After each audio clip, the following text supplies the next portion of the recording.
cozy game, I would say.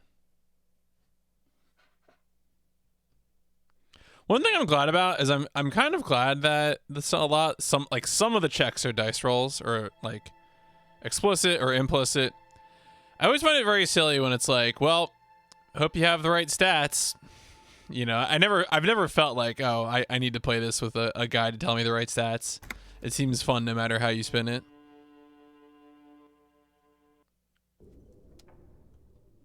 Anyway, we're in a building. This is our life now.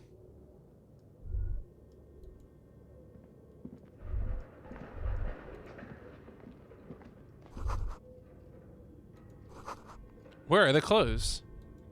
Oh, no, not that. Oh, hold on. God damn it, Kim. Money!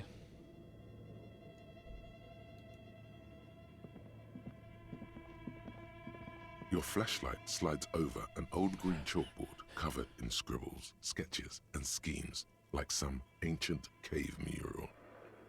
Some of the writing has faded with age, but you can still make out sections here and there. Photos and drawings have been pinned to the board. These lithe, pointy-eared creatures appear to be different types of welkins. You make out autumnal candle welkins, casting wax-based magic. Welkins. Yeah, Pepe Sylvia, exactly. I figured out the conspiracy. Pepe Sylvia's name is on all of the envelopes. Translucent welkins, with organs shining under their skin, and even ether welkins, hailing from the vast emptiness of sidereal space. You should adopt one of those welkins as your persona. That's a good idea. No longer a mere man, but a welkin. One of the welkins, towering among the rest, appears to be different. All right, we gotta know. It's Vara Hamira, a high welkin. Okay. His face white and scarred like cracked marble. This is clearly a welkin supremacist. All right, no, that's bad. The note says, all non-welkin races will be purged. We don't like that. The Haldor, the Twarg, the humans, and even headless men, all of them, purged. Imagine a world filled only with welkin, green welkin, dread welkin, and the high welkin to rule them all. An inordinate amount of time has gone into drawing these little welkin creatures. One of them is a supremacist. Political commentary. That one has a great beard, too. Are they real? This looks like concept art for a project. It's not really real. Okay. Just look at those details. So much effort.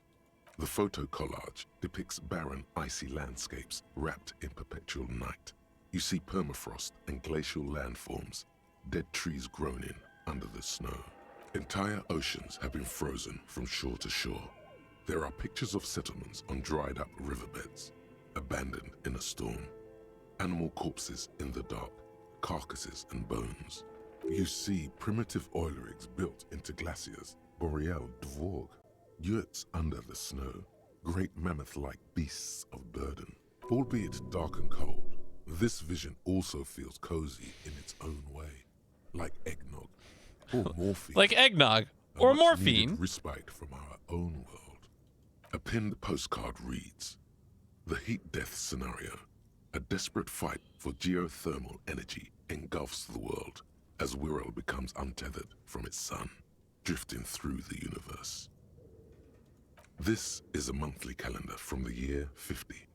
Cryptic words like sprint, daily minimi, and GPI span the marker-drawn grid. It's true. Grand scheme of It's all the details for Frostpunk 2 are right here. It looks a bit like an academic calendar, only much more brutal. Minimi stands for a mini-meeting.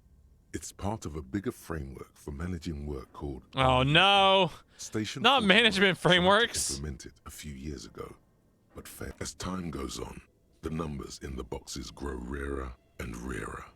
The board becomes an empty snowfield. I think it is.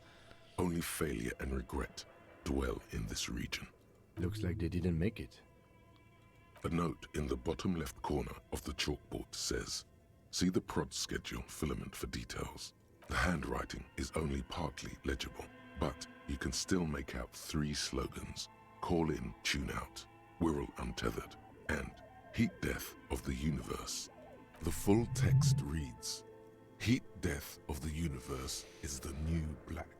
Another note says, "The biggest advancement in role-playing systems since the 30s. All right. Nerds. This appears to be some kind of machine with a cube-shaped heart and a wired framework. The keyboard has a rectangular on-off button. A piece of paper still hangs from the printer. A radio computer.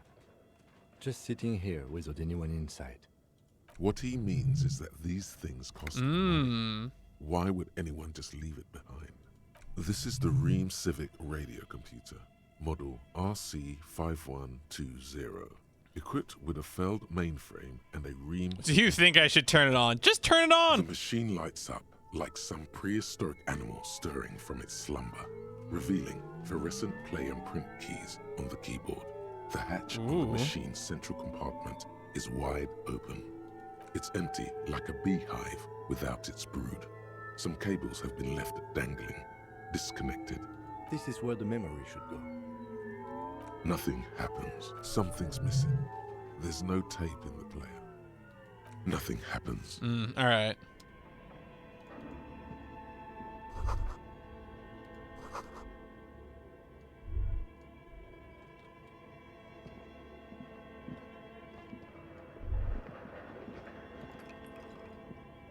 This old fireplace is covered in lines drawn in blue and red marker, the mesh spreading over the stone like blood vessels on alabaster skin. It looks ghostly and strangely ancient. The whole thing resembles Kadran mosaic tiles. Very pedantic. Very pedantic. History classes, students with their textbooks open, studying the roots of our civilization. Those aquarelle blue tiles looked beautiful in the sun. Radio frequencies, it seems. UKV 123 point unclear. It looks like a cardiovascular system. Yo, Hans, split how's it going? into veins and capillaries. Very advanced. Yeah, so I typically alternate streams. Like I alternate two things I'm working on. One will be like a longer casual play, and the other will be usually more action game stuff. So of course this is the longer casual play. This was a game that was selected from this whole poll system that I do. You can see the current results right there.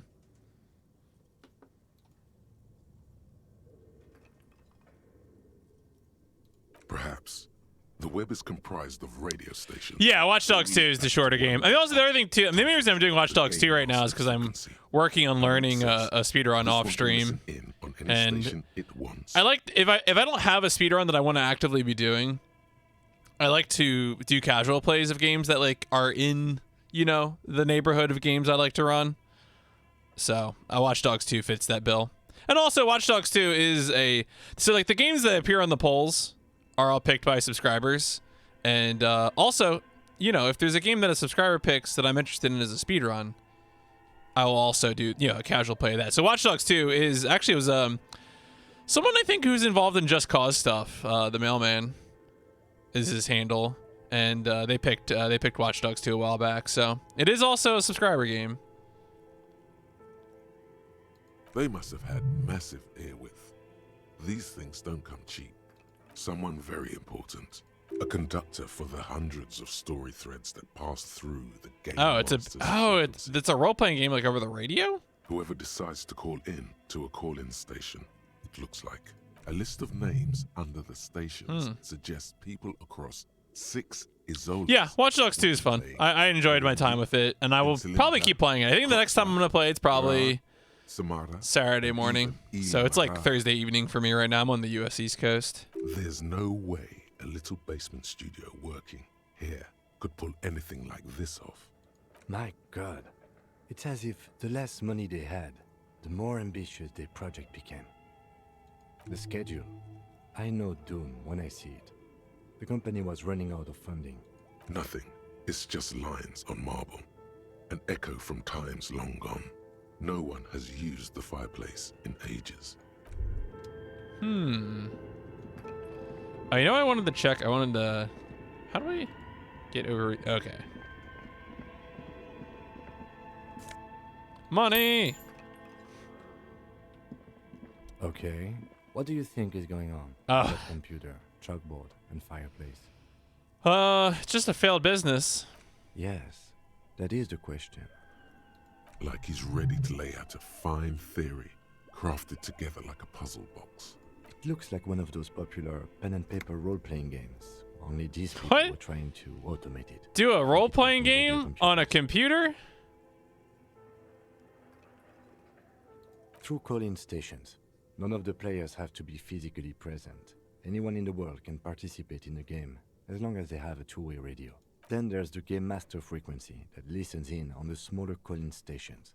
I think that was supposed to Oh, coordinate hey, the we're stories, halfway through functioning on as a master of ceremonies of sorts. on the demo disc party. Good old PlayStation Underground 2.1. We'll get to the second year of the PlayStation Underground when that fills up. Generally need a remake of Watch Dogs 1. Watch Dogs 2 is my first one. I didn't play Watch Dogs 1. I do own it on Steam, so I should play it at some point.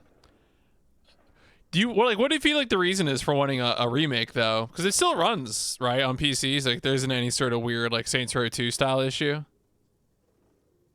Coordinating so many games would take a whole switchboard of people, possibly divided into sub-frequencies. Not to my knowledge. They make automated games in Grad, Messina, Königstein. You know, places with industry. Not in Revachol West, among the ruins. But I don't think anyone has attempted to create an inter-isolary game before. We just don't have the technology. Indeed, those Welkins are a dead giveaway. Oh, you want some like a graphical overhaul, kind of like I guess what they did with the Mass Effect trilogy. With heat death thrown in. Because I feel like that's like what most of the Mass Effect Legendary Edition was. I know Mass Effect 1 got a little more souped up gameplay wise, but Super cool. Someone should give them millions of real immediately. This game is too good to be left unfinished. No idea. They stopped filling out the schedule on the chalkboard. Indeed, it's ambitious and untethered from reality, but... the curse got them. Ah, yes. Maybe a few new Doing features. Bad business practices.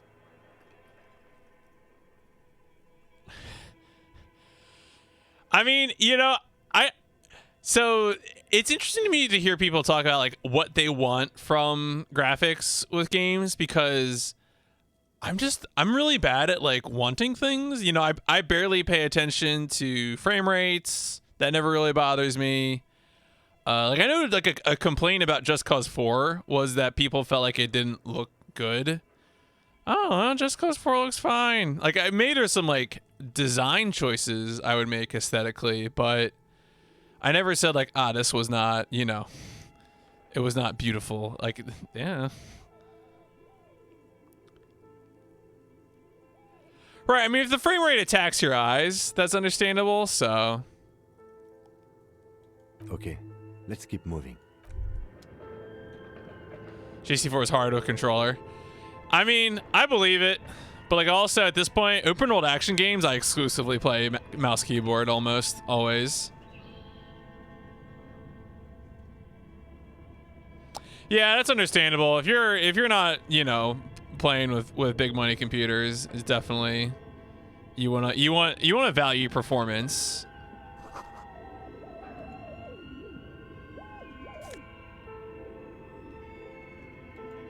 Oh, that's a memory there. Okay.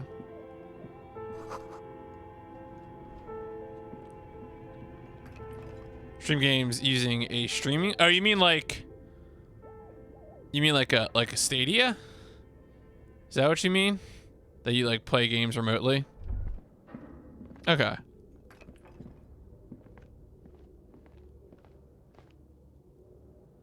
Oh, what was that dude up to? Where is this story going? I must know.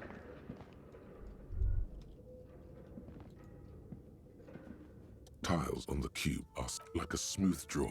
The filament slides into place. On the keyboard, the play key starts. A bar of fabric right above the keyboard starts producing. Leading the Google research team has done about 2/3 of the work they made. Oh, well, there you go. Magnetic driver. That's pretty cool. The static gets louder, slowly filling up the abandoned hall, until a voice speaks out, crackling and old, cutting into Oh, the it's Nvidia's. Oh yeah, Nvidia's streaming service. Wasn't that the one? Was Nvidia's streaming service the one that had like a lot of games available on it initially, and then a bunch of publishers are like, "No, you can't do that anymore." Am I thinking, or was that a different Nvidia service?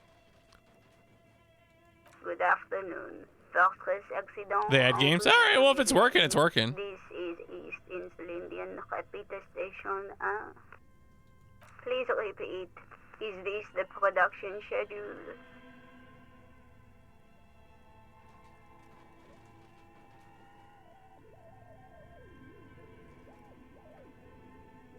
Fortress Accident is the company on whose name the terminal you are currently using. That's the name of the has been company. registered to.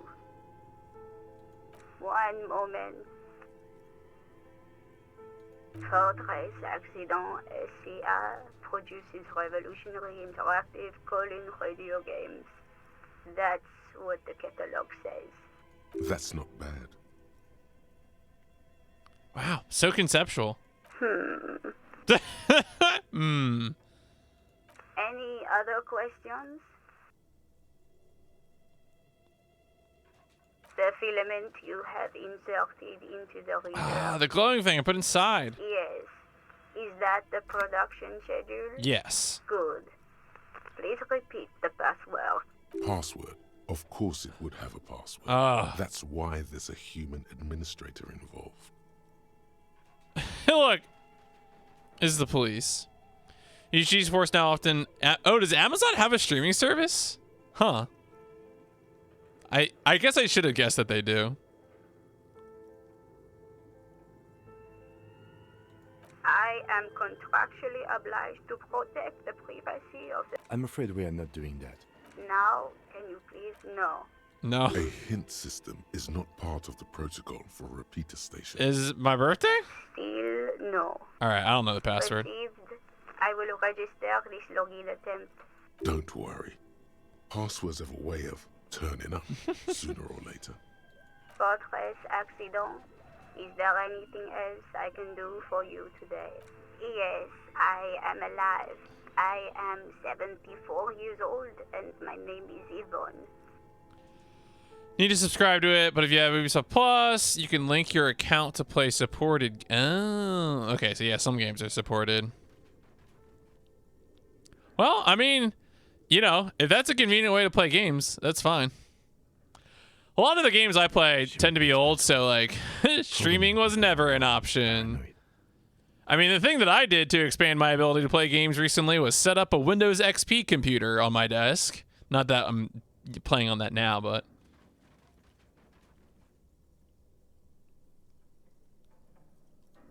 They are merely cautious. It's my job to protect their filaments as a password. What games do I consider old? Indian station. I think generally retro is like early 2000s and older. Anything that would have been,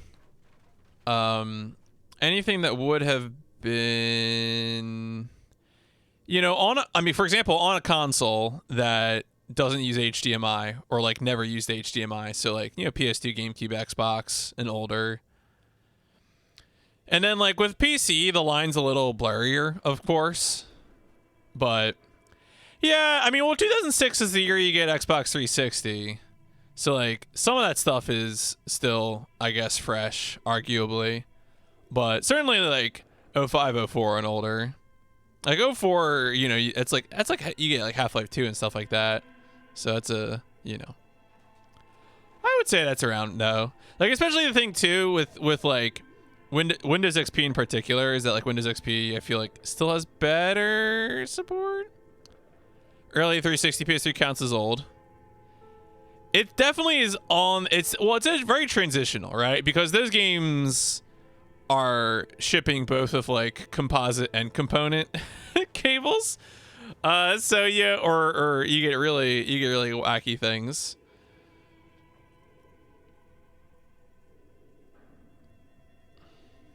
I work as a repeater at the East Insulindian Repeater. As for me, well, I am now.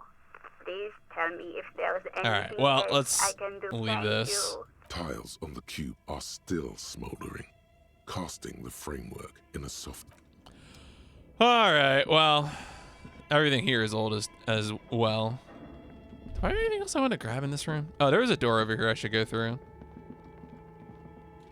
Oh, yeah, this will get me probably up there.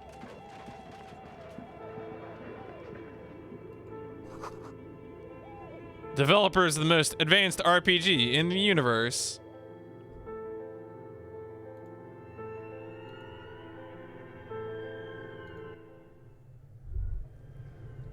Oh, God. All right, that looks promising. Whatever that is.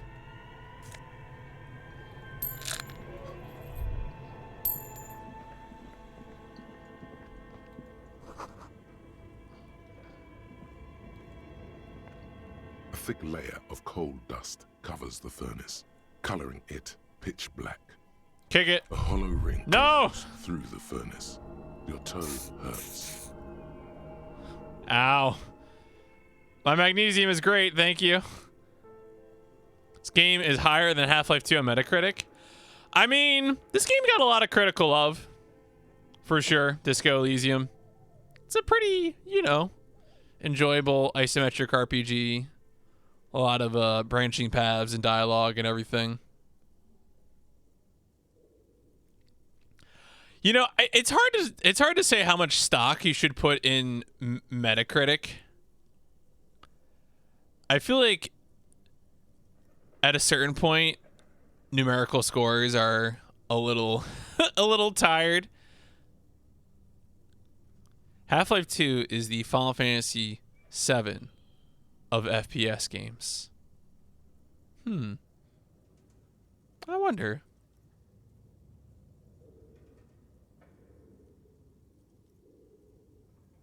I feel like Half-Life 2 is a little more coherent. Because, like, part of the thing with Final Fantasy VII is that it definitely, you know, suffered from something that Half-Life 2 didn't have to do with, which is, you know, a thing like translation and stuff like that. Also, like, the blistering pace of development that would have happened in 97 versus, you know, the early 2000s. But still fun to compare. It's dark and grimy here. In the darkness you can hear chatter. It's coming from above. A voice or several voices talking to each other. Near the smoke chamber, upstairs. The echo is so prominent, it's impossible to discern what the voices are saying or what's producing them. What are you doing? It's obviously the murderer. Wait, really?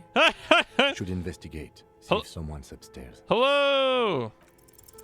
You must No. all your strength and yell. Was ported to the shield.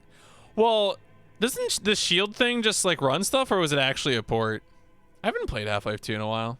Your throat can produce little more than I think the last time I did it was like in like 2011 or something. You already had a Good drink. game. A lifetime of smoking and drinking will do that to you. The chatter from the chimney continues on as before.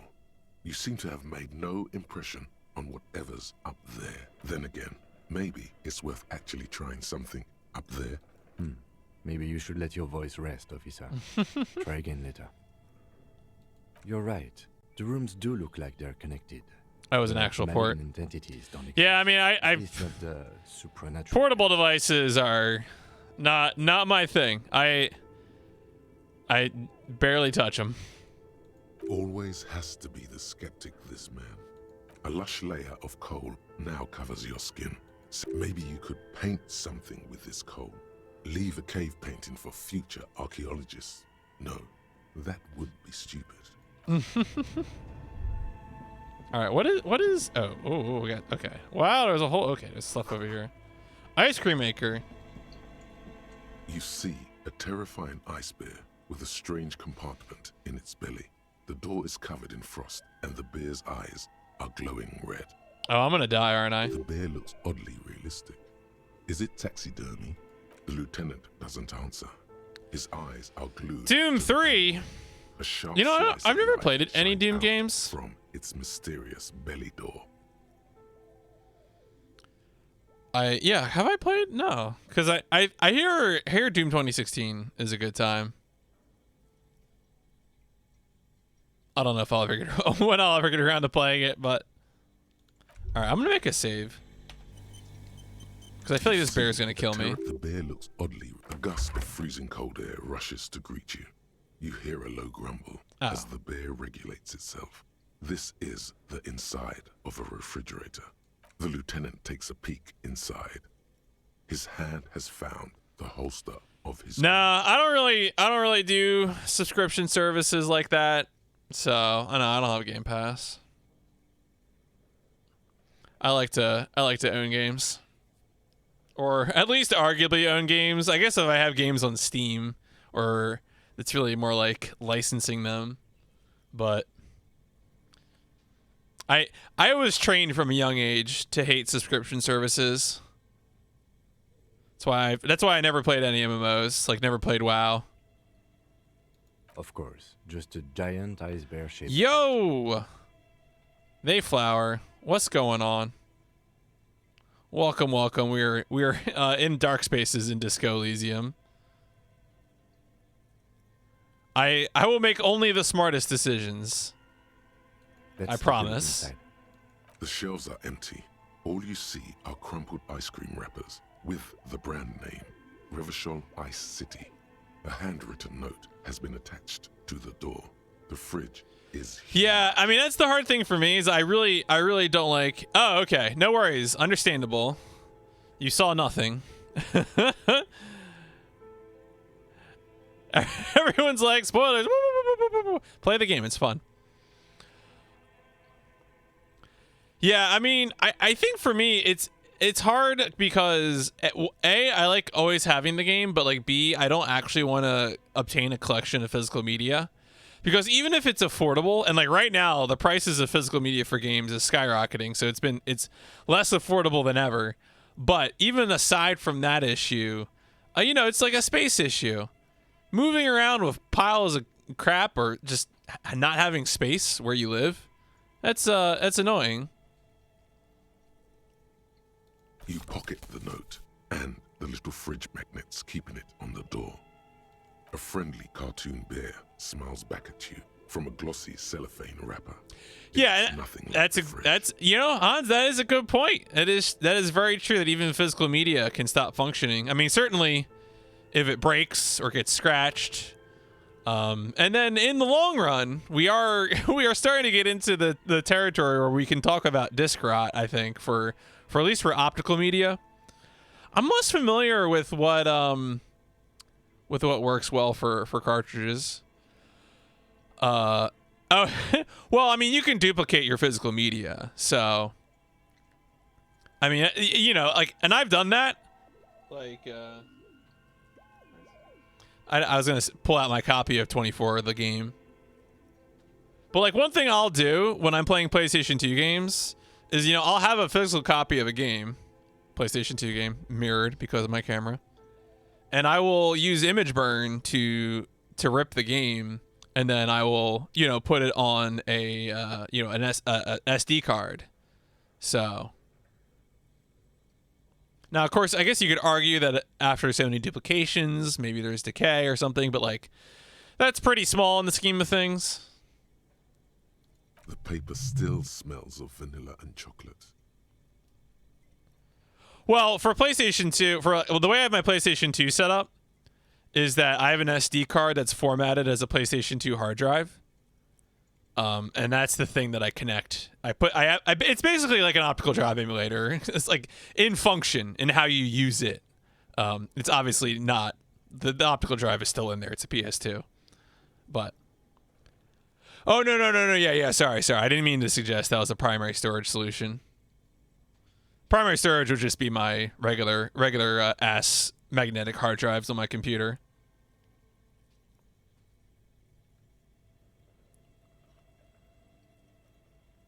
Which, of course, can also fail. Good question. It looks like an ice cream fridge. Right. Yeah, you would not want to rely. SD cards are mysterious.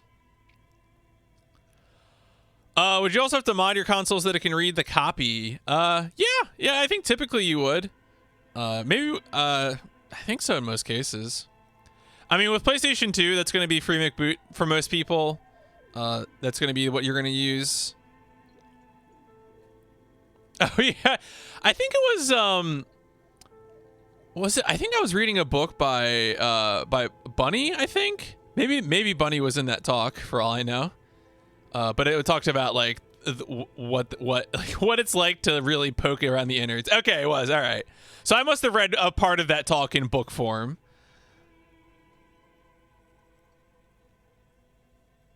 I know. What an unfortunate marketing choice. There was some wild stuff. SD cards are wild. Oh yeah. I mean, in this context, I'm pretty sure. I want to say using free McBoot, using the soft mod, allows you to use duplicated disks, but right, yeah, the yellow SD cards. So you get all sorts of things. What is even worse, the bear is still costing them money to this day. The fridge buzzes with energy. The electricity.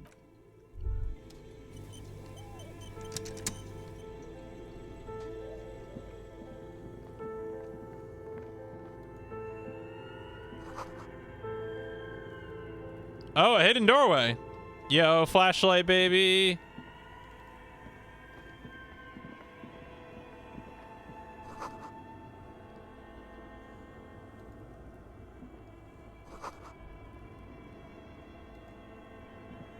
A few bricks have fallen off, revealing a compartment behind the wall.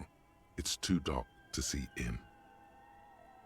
Seems like an old bunker from the Revolutionary period. Yeah, Look at all those rifles. that I think I remember that quote. It's very good. Old weapons cache. There is, yes. And there also appears to be something inside the hole.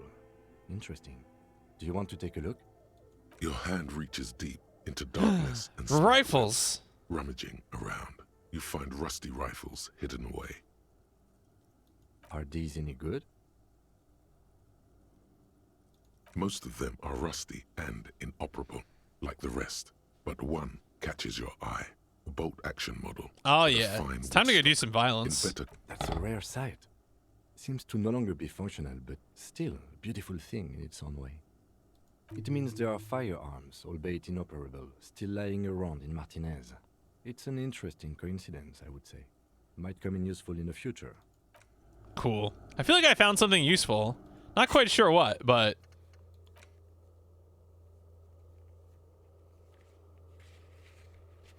so yeah, we're in the doomed commercial area, just investigating. Is there anything else to be done here? Bricks have fallen off.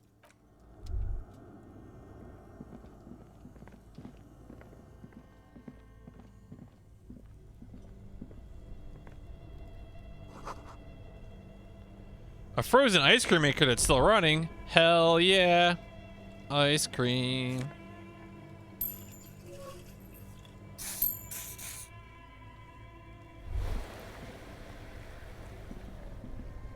Two cables are plugged into the breaker box.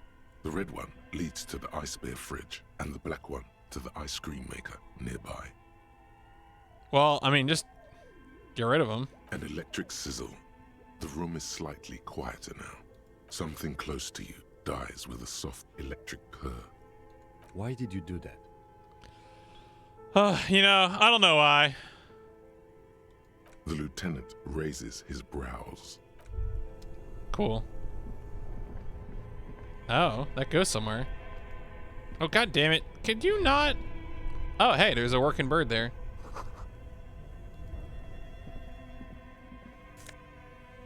Ooh, insane mesh tank top. Wait, that sounds like my kind of item.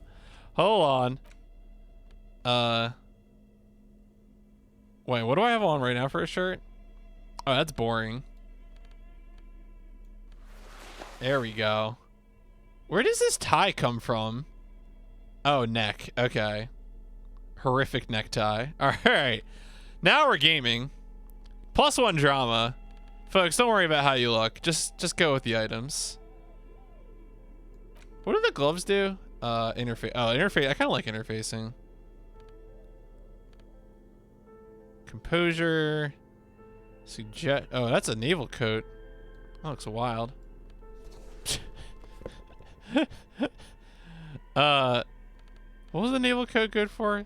Naval coat was suggestion. This is shivers. It's kind of boring. Composure. Disco ass blazer. Kind of like the windbreaker, really. Let's be honest here. This is more my style. Tank top windbreaker.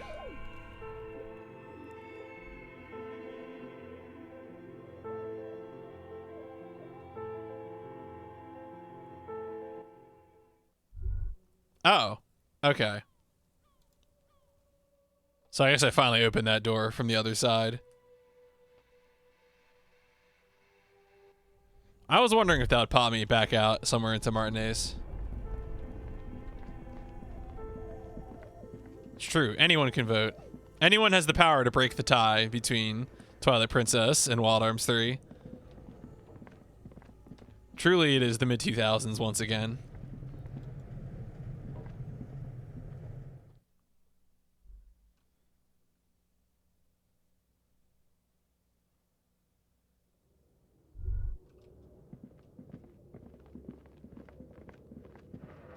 Trending in Finland. I'm always saying this.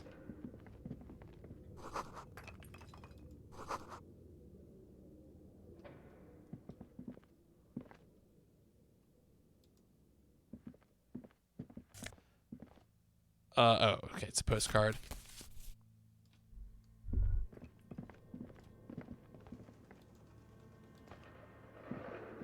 An iron safety curtain curves before your eyes, folded like a bellows. It covers half the room, blocking the way into a colossal industrial chimney. This must be where the entity lives.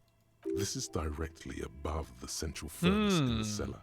The voices probably came from here. Again, your voice becomes a raspy croak mid-sentence. It's silent in the abandoned office building. No one answers you. Sire, may we suggest something? Think of the yelling into the furnace as a grand performance. Use your chest voice, not your head voice. Sing from the diaphragm. Perhaps it's not such a bad idea. Try it again, son. Mm-hmm. All right. If at first you do not succeed, try again. I wonder if it's actually gonna let me. So a lot of times when you do dialogue options like that, it will give you a sort of like it will affect your ability to succeed, and so it will give you another chance at it. Because like once you do anything that affects your ability to succeed, it will often let you interact with it again to do a white check. A thick layer of coal dust covers the furnace. There you go. Sing from the diaphragm +1, so now I can try it again. Oh, is Brittany free? Thank goodness.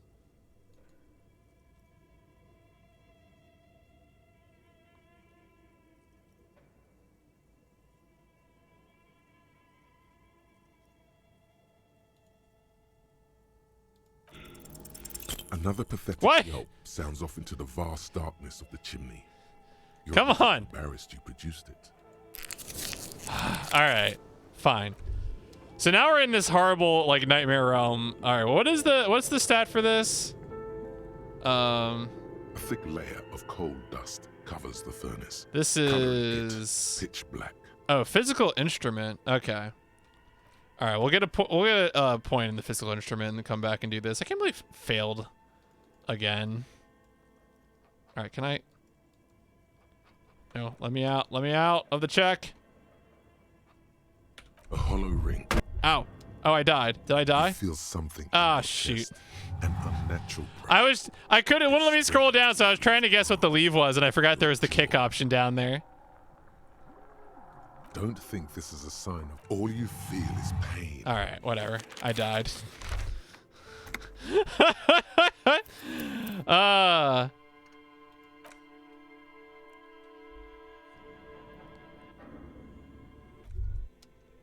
All right. How much? Oh, was this my audit? Oh, this is no. God, this is so far back. Why didn't it? I wish it made an autosave when you transition to other areas. All right, let me just. There is a certain artistry to it. Let's be honest here.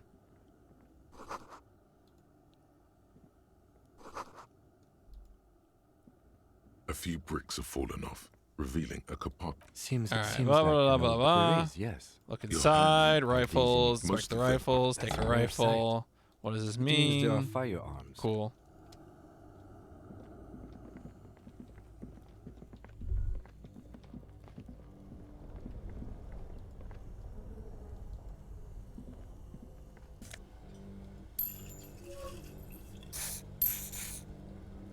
Oh yeah, I guess I could have had him look in there. I'm gonna leave those things plugged in and see if it makes any difference.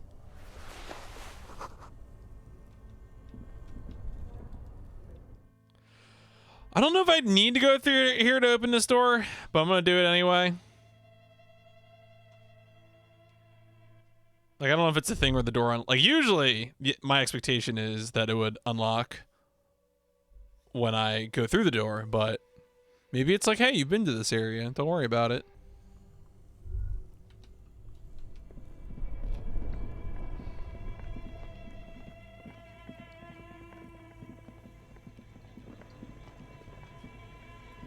Oh yeah, that's true. Because of the noise of the fridge.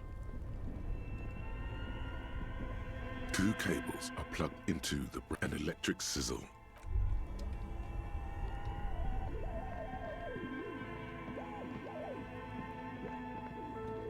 Quick save.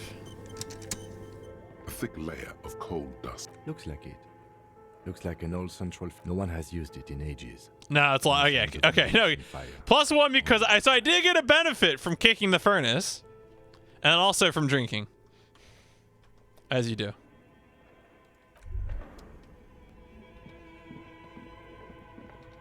Did I? Wait, let me make sure this happened. The bear's eyes. Oh yeah, okay. The third one is from going upstairs and inspecting the door from the curtain, the iron curtain, which I'm gonna go do right now.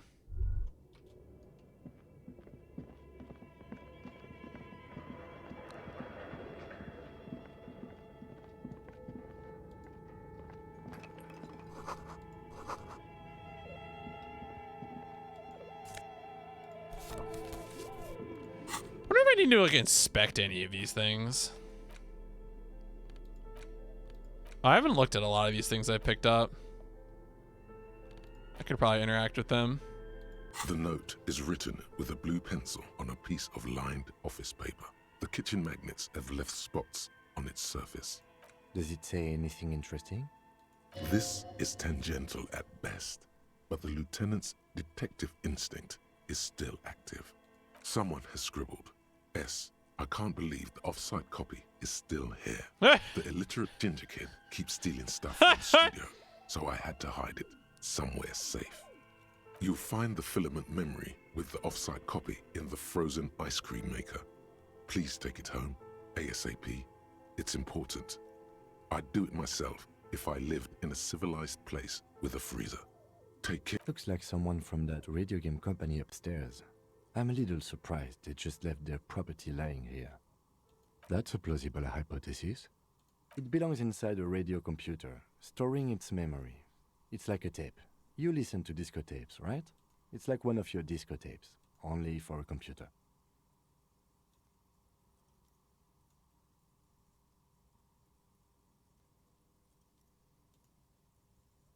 Really?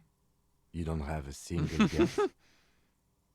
Oh, I'm sure that child would love to get his hands on a filament memory. Even if he doesn't know what to do with it, he'd probably try to pawn it for speed. I don't know. I assume it's... Didn't you see one right next? All right. Okay. So yeah. So we just get to interact with these things. The mug, the photo. The bullet is safely sealed away in a plastic bag. I've been forgetting to do these item interactions. Kim has filled out the label on the bag with the item number, case number, and date and location the bullet was found. What? What do I do with you, Bullet? Well, if I was the bullet, which I'm not, I would say find the weapon that shot me. If we find who owns it, we will have likely found who used it, possibly to kill our victim. In conclusion, the more we know about this bullet of yours, the better. The squashed bullet has some sharp edges where you wouldn't ordinarily have cause to handle jacketed bullets. The citizens' militia uses cast bullets only. Little pebbles of metal loaded from the muzzle, usually in a cartridge. The jacket of the bullet is made of a yellowish metal. It has blossomed out to reveal a dark grey core. The base of the bullet is close to 5 millimeters in diameter. You can just about make out a few striations near the base of the bullet. Little hairlines, linear. It feels standard. It's quite destroyed. Some of the fragments are still lodged in the wound. What can you say about the bullet so far? A jacketed bullet. Okay. It would have been shot from a military-grade breech-loading rifle, not from a muzzleloader like those typically found on the streets of Martinez. Highly unusual. The people of Revachol haven't carried breech-loading weapons like this for nearly half a century.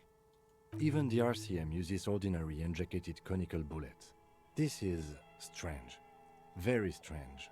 I like this, officer. Strange means unique. Unique means incriminating. We need to find the gun that shot it. All right, 92%. Come on. Yeah. Revolutionary period. Your bullet looks to be an old 4.46 millimeter from the surplus left over from the turn of the century. Probably an antique or a retrofitted antique. The 4.46 caliber was widely used with the Belmargrave rifle, a Revacholian manufacturer. The BM dominated the battlefields of the Insulindian theater of the anti-centennial revolution 50 years ago. The hand-eye coordination picture is very good. Incidentally, you have just such a rifle with you. The dusty old thing you found hidden in the basement below the commercial area. It's unusable, sadly. If it were, the bullet would probably fit the chamber. No, but Zeliger, a major firearm manufacturer, ended up with a surplus after the war. So there are still a lot of these old military rifles floating around, usually broken.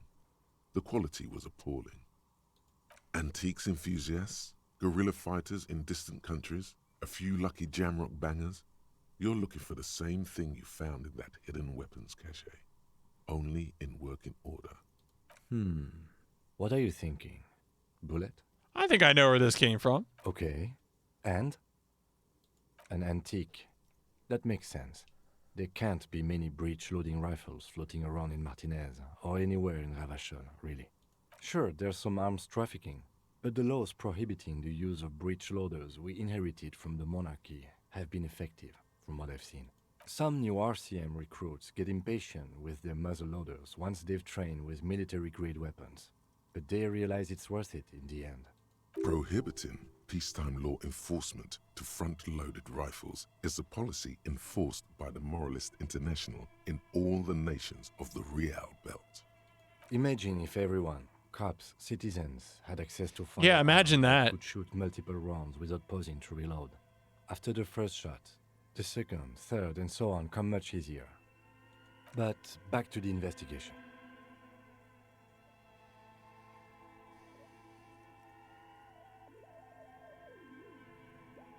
Mysterious. Okay. Either way, we'll know when we find the gun. Cool. A radical Mazovian perspective on a range of contemporary issues. The front of this quarterly journal features a large satirical portrait of the late King Friesel. From the sides of his head, a pair of white antlers spread to the corners of the cover. Because white antlers are one of the symbols of communism. They represent a society in accord with the natural world and at the same time above it. Because Friesel was incompetent, foolish, and cruel. In short, the embodiment of everything the communards wished to overthrow. It's satire, you see. To your disappointment, there aren't any no full-color pictures to direct your attention. Just column after column of closely set text, interrupted occasionally by little doodles in black and white. No advertisements, you notice. So who's funding this radical commentary? After rifling the pages with your thumb several times, you return to the table of contents.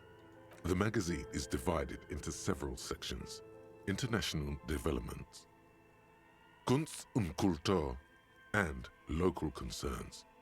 Just inside the cover, there's also an editor's note. Comrade, as you know, this journal takes its name from Mazov's immortal expression, du cristal a la fumée. This was his way of describing the way the rigid, crystalline structures of capitalist ideology turned to smoke under communism. But, like the structures of capitalist ideology, we too are at risk of going a la fumée. Unlike many publications which are content to spoon-feed their readers reassuring drivel, La Fumée is committed to telling the radical truth, even when that truth may drive away potential subscribers. Perhaps they've overestimated the market demand for this kind of commentary. So please, if you value our radical Mazovian perspective on contemporary politics, culture, and international affairs, please consider subscribing today. Yeah, everything's Yours in order. in struggle, the editors. You flip back to the front of the magazine. The table of contents unfolds. This section includes a long, tedious critique of the latest round of free trade negotiations. Good, critiquing free trade. The EPIS nations and the Free State of Semenine. You also skip over an article about heavy fuel oil smuggling along the Messina border. Something about bear wrestling in Samara. Book riots in Yugograd. Whoa, whoa, whoa. Bear wrestling? Bear wrestling. Flip back to that. It seems to be part of a new public fitness initiative in the People's Republic of Samara, SRV, devised and promoted by none other than President Kanajinsky himself. According to this extremely credulous account, Uncle Sport, as he's affectionately known to his people, has recently decreed bear wrestling the national sport of the SRV. So the bears wrestling each other, or? Of course not. Ah! The article makes plain that this is man on bear, or in some cases, woman on bear competition. 2 competitors, 1 ring, 5 rounds, or until... When you wait after 8 p.m., and Diego still turns around to go home when you barely walked a block. Oh no, Diego! According Aww. to the SRV's Ministry of Information, the program has been a tremendous success. Public support stands at 87%, and youth obesity and alcoholism rates are down 12% and 7% I mean, respectively. Bear wrestling sounds like a success to me.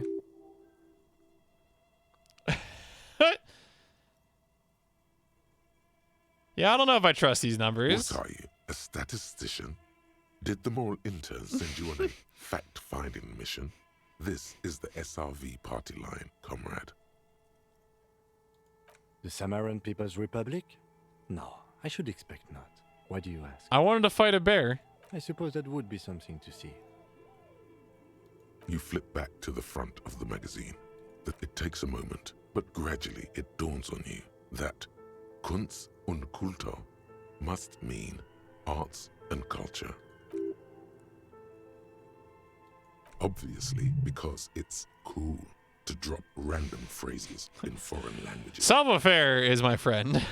As you leaf through this section, you come across several reviews of recent radio plays, as well as a brief artist spotlight featuring a local artist identified only as CS. The main feature, though, is a long essay titled Tip Top Tournée, a critical Mazovian perspective.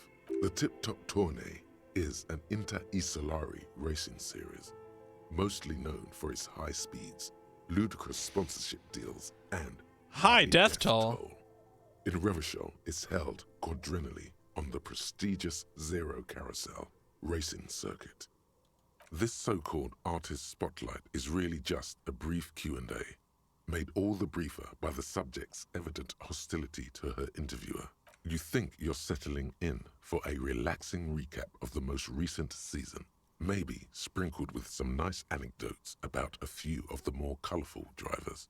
Instead, you find yourself skimming a 10,000 Oh, word no. feature about all the politically problematic aspects What's of wrong with Tip Tip Top Top? Tourney.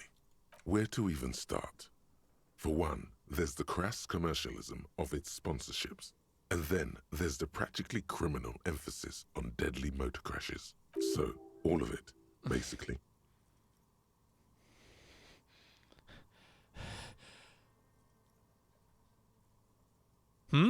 Oh, because of time. Oh, yeah, because of the time advance forward, because of that, yeah. Nastep Encolada Bernal and Exilus Buka. There's no way those are real names. Have you ever met anyone named Exilus? Come on, they're plainly pseudonyms. Yeah, I mean, maybe worth it. Is what at the end of the day, it's the destruction of these. I'm in it for the So, violence. see, You got me. One cannot avoid the conclusion that Tip Top. I can safely say the thought had never crossed my mind, Detective.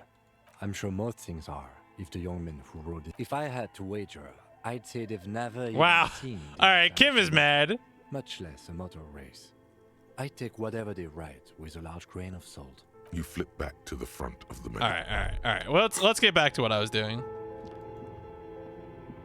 An iron safe. This must be where. Yep. So we did this before. Yelled. Use your diaphragm. Perhaps it's not such. Okay. Oh, whoa.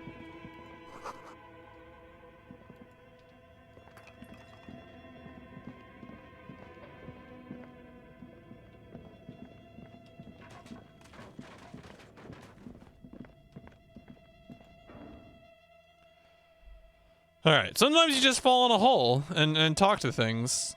So the important thing, anyone who is here is welcome to yell at me to remember to do this. When I say goodnight to Kim tonight, I have to go and get the boots off the body after I get rid of him for the night. A thick layer of coal dust covers the furnace, coloring it pitch black.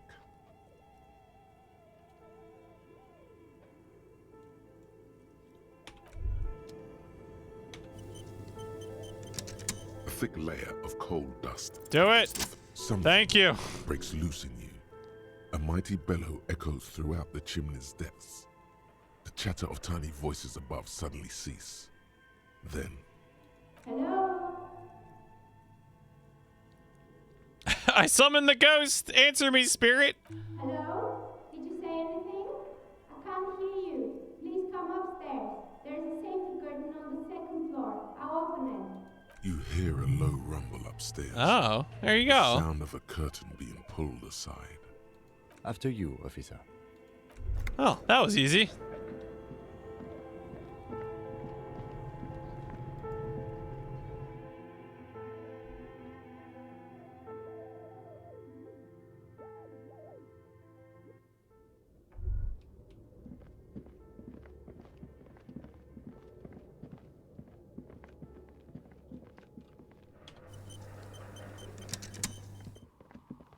Oh.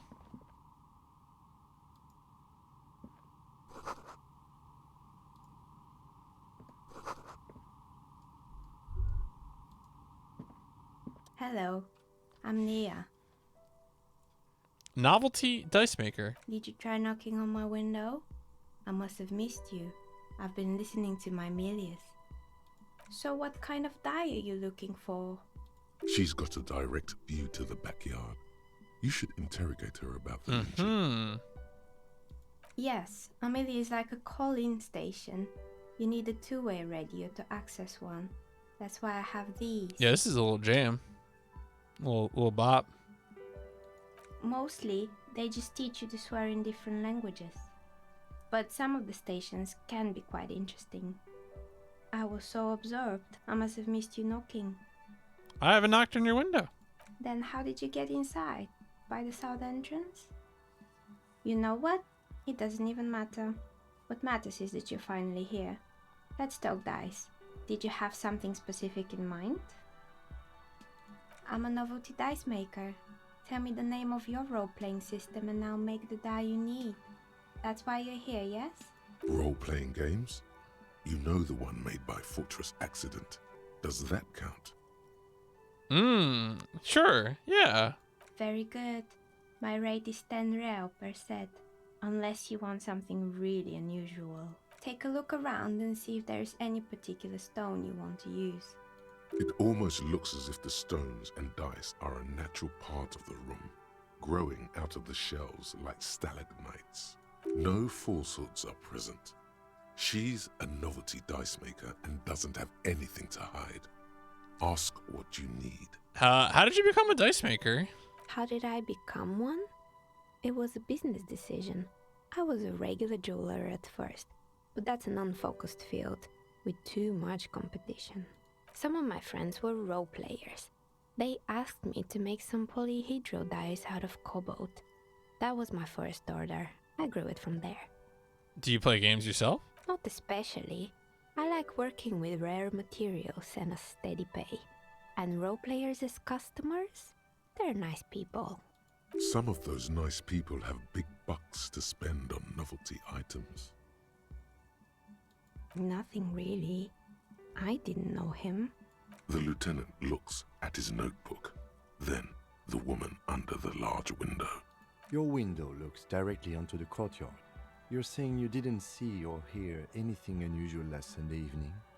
I'm sorry, detective, but as you know, I usually have my headphones on when I'm working. It shuts out most of the daily ruckus behind my window. Well, there's always something going on in the Whirling's backyard. During daytime, there are usually those kids. And lately, I've been seeing a lot of drunk workers hanging about. Must be because of the strike. She's heard of the murder, but did not see it, sire. But I never saw anyone during that fateful Sunday night, I'm afraid. I might have, but in this case, all I would have seen is my own reflection staring back from the darkness. It's light here, but dark in the yard at night. Yes, good job, visual calculus. It's really hard to make anything out in the yard when it's dark outside. Besides, I rarely get up to look out the window when I'm in the zone. This person values focus above all. She keeps her sharp sight on the instruments before her. It's an odd profession, making dice for people, but I like it, and I prefer doing this to sitting at home. She nods. Anything else, officer? Where are we? We're inside the chimney of an old central furnace. It's strange, I know. But when I arrived here, all the other rooms were taken, so I had to build myself a makeshift home. Besides, I don't really have to pay any rent here, so that's a plus. That is a plus, I have to agree. Creative. When she arrived here, there was no room anywhere else. She must have known the other businesses. More or less. Are you interested in anyone specific? Oh, quite a lot of them spring to mind. Quite a lot. Yes, I think it was called Androgynous Orlando or something similar. They weren't a big hit around here. Turns out that working class men don't like genderless haircuts. They're scared of that word. A bit of experimenting every now and then isn't bad. It's not about the haircut. It's about the confidence. Yeah, I don't know. Hair. Me neither. I just want it off my face. What happened to the gym? It wasn't merely a gym, it was Artemiteps Boxing Club, a community project created to steer at-risk youth away from drugs and crime. A kind man from Zemsk. I heard he had some trouble with the law when he was younger, and that's why he wanted to start the gym, as his way of giving back. Kuno. Who's Kuno? Who's Kuno? Yeah, he's a little ginger gremlin. Oh, you mean the kid with the sailor's mouth? Yes, I've heard him yelling profanities in the backyard. I think it would take more than a gym to have that kid. It didn't. If anything, it made the youth situation in Martinez even worse. At some point, someone started a rumor that the punching bag downstairs was full of amphetamines. It's not really full of that. No one would store their drugs like that. Eventually, the coalition took away the funding and the club went bankrupt. This was a few years ago. It's gotten much more peaceful around the plaza ever since. Oh, this one's a mess. There used to be a company that promised to repair windows 24 hours a day. What could go wrong with this one, right? Turns out, the business was actually set up as a front for an illicit group that was producing snuff milias. Who would have guessed? What's the snuff milieu? And they never cleaned up the debris either. Now it's just littering the hallway and I have no idea how to get rid of it on my own. It's a Sub Rosa radio station that broadcasts real murders with real victims. Some people pay good money to get off on it. Nothing changes in her tone as she says that, as if it's just another piece of information to lay out for the world. Don't worry, the ICP has a separate division that deals exclusively with unlicensed sub-roses. This isn't our problem. Good luck with that. It's not easy catching those perpetrators. What about the stuffed animals? You mean Mr. Fabron, the taxidermist? No, he mostly just did drugs. Anything else? Creepy mannequins? There used to be a fashion atelier here, but I have forgotten the head designer's name. They were doing well for a couple of years, until the insect rights activists came. Yeah, the atelier didn't know it either. They produced a certain collection that used chitin among the materials. Apparently chitin is made in the Occident, where it's extracted from beetle wings. And you know how all kinds of political movements are big in the Occident. The activists shut down the biggest chitin supplier, which of course caused the price to skyrocket. And, naturally, all the most fashionable tastemakers refused to be seen in chitin from then on. The atelier went bankrupt before they could finish the collection. Yeah, you know what? Shoutouts to the Beatles. Really? Anyway. They were made by a company called Slipstream. After they pivoted from making rotor blades to skis, their chief executive took off on a vacation with all their money. Oh. Honestly, I think it's quite funny. I think he's still sending out holiday transmissions from Tulula or Tiumotiri or Hashtkor or wherever he is. The usual, I imagine. But he's been thinking up all kinds of new business plans and can't wait to get started on them just as soon as he returns. Men like that are a curse. Sure, but Slipstream is history now.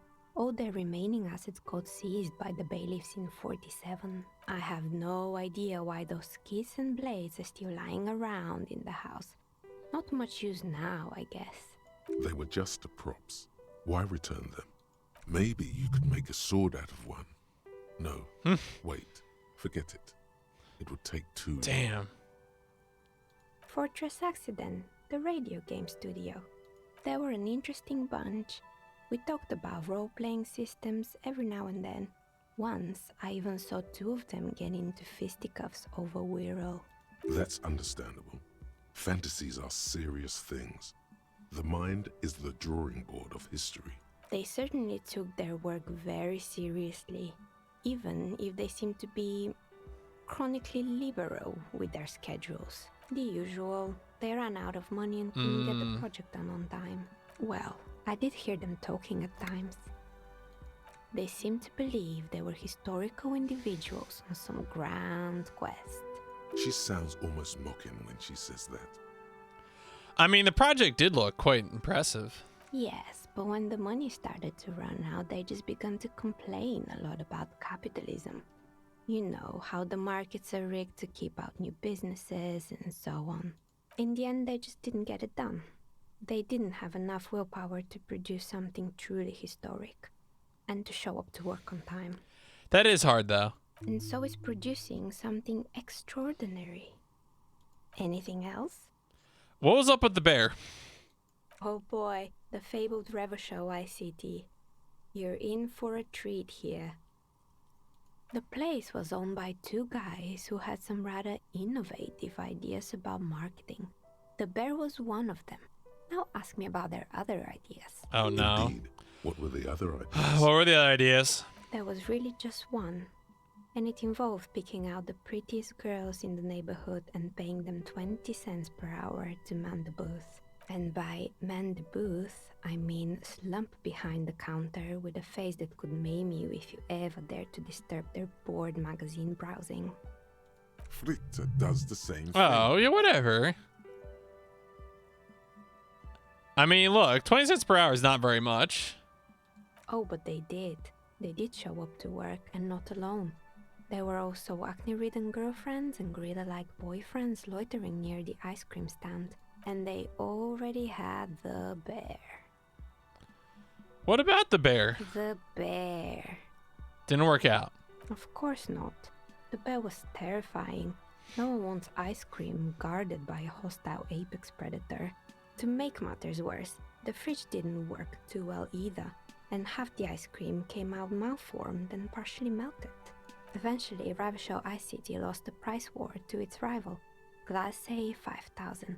Glacé 5000 sold caramel sundaes for only 5 cents a piece, out of regular fridges. I killed the bear. You did what? What? I had to kill the bear to become the bear. I can see. The taxidermist who made it said it was his vision beast. He said he met his vision beast while high on desiccants. He called it Megatherian. Sounds cool. Megatherian? Megatherian. A mega wild beast. What's a mega wild beast? It's an imaginary beast that guides you through life. By telling you to do more drugs, mostly. I've got a vision beast myself. Do you? Well, good luck keeping it under control. Anyway, now you know the story of the fallen ice cream empire. Anything else? Another failed business, perhaps? Oh, right. I hope you didn't try to ring me. I think none of those stories Anyway. work, including mine. I'm still in the middle of connecting the wires. Sorry about the confusion. The doorbell with the empty name card must belong to Oh, her. the empty name card. That's right. I haven't even written my name there. As I said, it's quite useless right now. It doesn't work yet. You could say so. Both houses were built at the same time and under the East Delta Commerce Center project. That explains why you can call the whirling from the intercom, albeit I doubt that anyone responds. If the whirling is part of the same building, then it's part of the Dune commercial area. The darkness of this place is there, too. Right. It used to be a gaming arcade.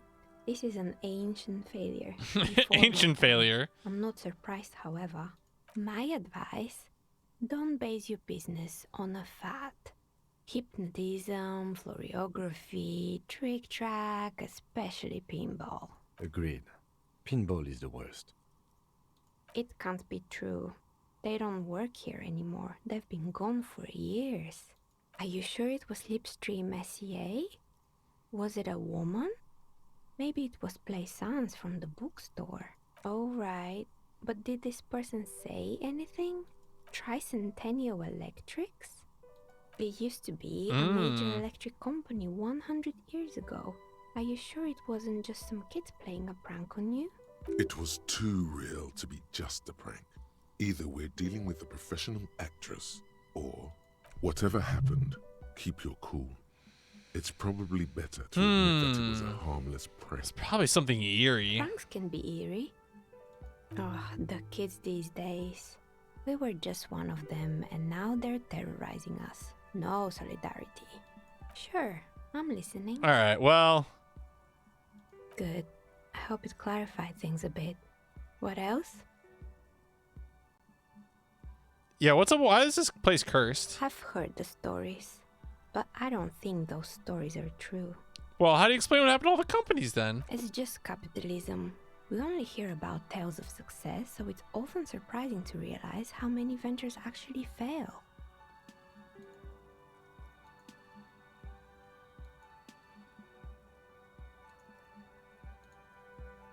Plaisance, the bookshop lady?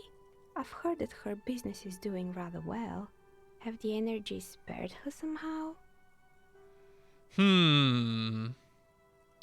Yeah, hardly any customers. Oh, right. But it's not just the bookstore that's still up and running. What about the whirling in racks? Some Waitress people took off, say but the it's customers part can't of the pay building bills. complex. And then there is me. I've been here for 14 years, selling novelty dice to role-playing enthusiasts. Not exactly a million-real business idea, Yet somehow I've survived despite the talk of malicious energies. Strange, isn't it? Maybe it's just because she's so talented that she's been able to woo the curse. Places thinks you're the malignant entity. Malignant entity? What does that even mean? Some kind of sorceress? What about you, officer? Do you think I'm the malignant entity? I honestly don't know. Is it now? I've always thought it's a rather mundane and boring place with no supernatural surprises in sight. Well, if you ever find a way to explain all those inconsistencies in the curse, let me know. That's all she has to say on the subject. She's been thorough and truthful, as far as we can see. The bookstore closes starting 2100. Oh, You'll have to do that tomorrow. roll for it. A gust of Woo! cold sweeps through the chimney. The stones and minerals on the shelves rattle as though agitated. For a moment, it almost feels as though you're outside the building, exposed to the atmosphere. Yeah, the curse is real, and I know why why it spared you. Didn't we already talk about this? It's because you're not in the Dune commercial area. What are you talking about? My address is exactly the same. Rue de Saint-Guilain 10. No, the old coal plant that used to be here was subsumed into the new venture. Its ruins swallowed up, yet it has a different address in the heart of the city. This doesn't make any sense. Are you saying my business was spared because of a technicality? Where is this coming from? Yeah, it's just logic. You're right. I should take a trip to the roof once the snow is gone. Does it mean that I'm safe from failure? No psychic attacks will reach you here. Do you know what this is? Piece of metal shiny. It looks like a piece of jewelry. It's a mourning ring. I made this when my first company failed. It was a small jewelry shop right here in the East Delta Commerce Center, built with the little I inherited from my parents. I drove it into the ground within a year. I didn't have what you would call a viable business plan.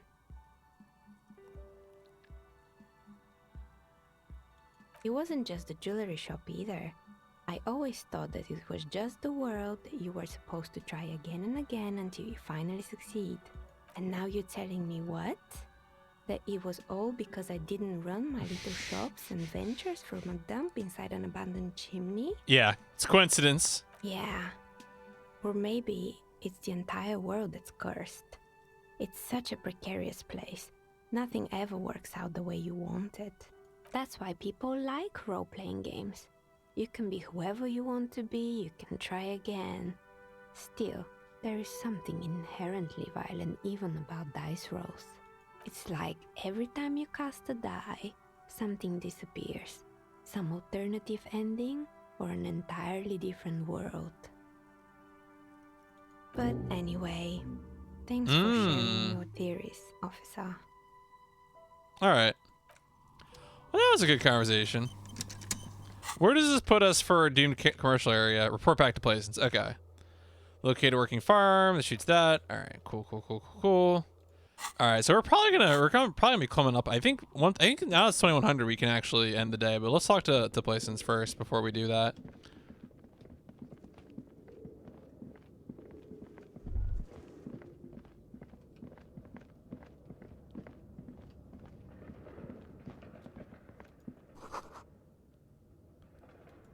Oh, what?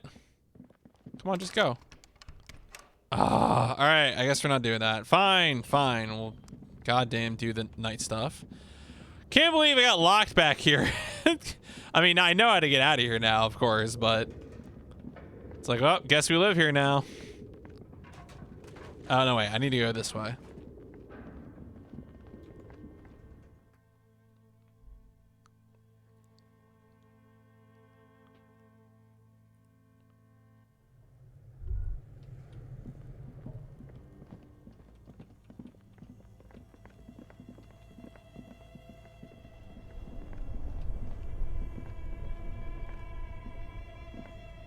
This orange machine. Crack is the lid. buzzing like you slip your fingers under the frozen lid, but the ice. Oh. No.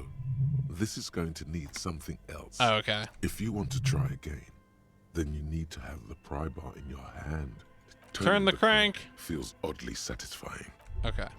Let's turn it off. Only the black cable is something close. Why did you do that? It's black. The lieutenant raises his. All right. Let me get the ply bar in my hand.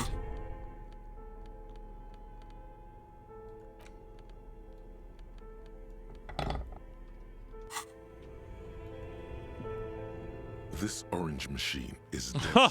Oh It has a hand no. screen churner and an electric freezer. Am I gonna Ice hurt around myself? Slowly melting. Wait. Save.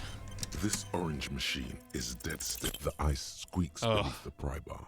Wow. You think you've got the bar jammed in there pretty well, but you see the pry bar's metal hand. Oh no. That's a good pry bar. I'm not criticizing it, but Takes an this advanced makes tool. it Frozen shut. I have no idea, officer. Sooner or later, you will stumble upon a tool mighty enough. Yeah, I'm hoping it'll just, I'm hoping it'll melt now that I've just let it go thaw, but we'll see. Anyway, let's get rid of Kim, because we gotta, speaking of prying, we gotta pry the boots off the body. And Kim's not gonna let us do it.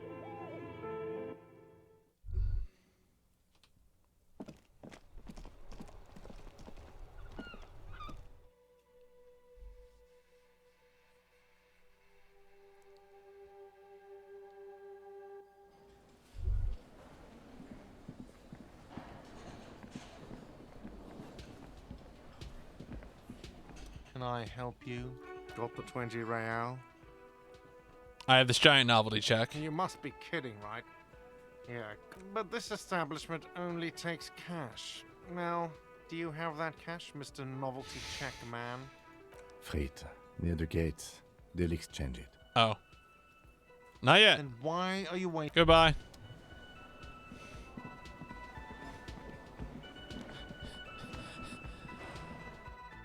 It was worth a try.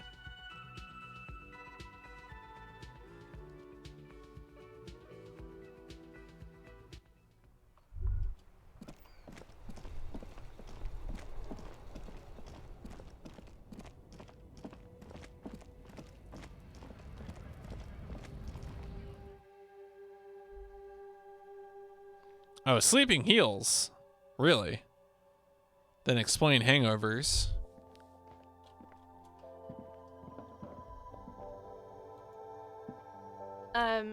Is this about the questions again? Wow. I didn't. Oh yeah, work for the union, I think they so- are just there permanently now. I think it was just like a day 2 thing. Anything else I can do for you? No, you don't work for the union. The union works for you. That was easy. All right, we got money. We can sleep again. One day at a time.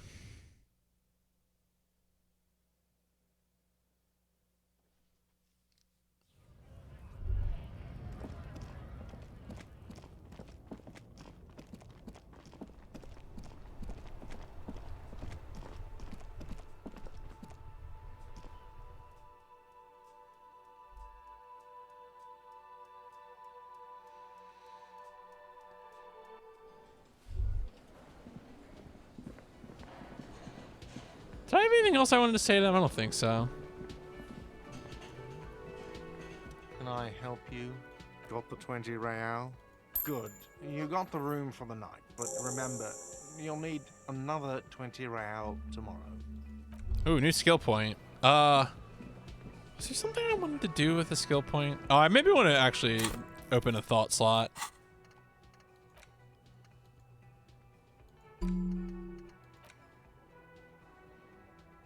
Temporary research bonus, all red checks fail. Oh boy. Let's internalize. That sounds useful. I mean, obviously it's the temporary thing. But I mean, the world's precarious. Sometimes you gotta think about it.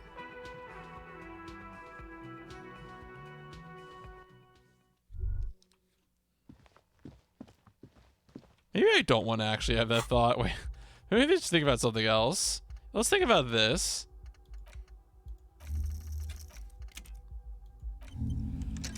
Oh, that's right. It was physical instrument was the one I was gonna upgrade. I think I was. Oh, you know what? There was one that there's I think there was a perception check somewhere, but I might have actually upgraded perception since then. Whatever. Let's focus on the boots thing though. See you in the morning. Yeah, dog. Totally see you in the morning. Go to sleep. Go to sleep. Bye. Bye. Bye. Bye. Bye. Bye. Bye. Bye. Bye. Bye. Going to get some boots. Going to get some boots. Going to get some boots.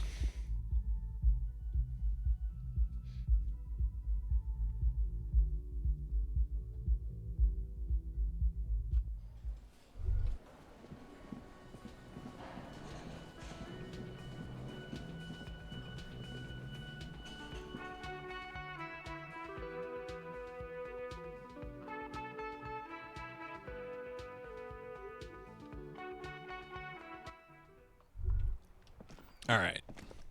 Excellent plan. I want to know how to get up there. I assume she must have roof access through that one room. I should go into that room. The man is decomposing visibly now. Every hour, he looks less like a creature and more like a pile of intestines. I'm gone. Where have you gone? Into the wild pale yonder. In the past. Way out west. I'm a joke.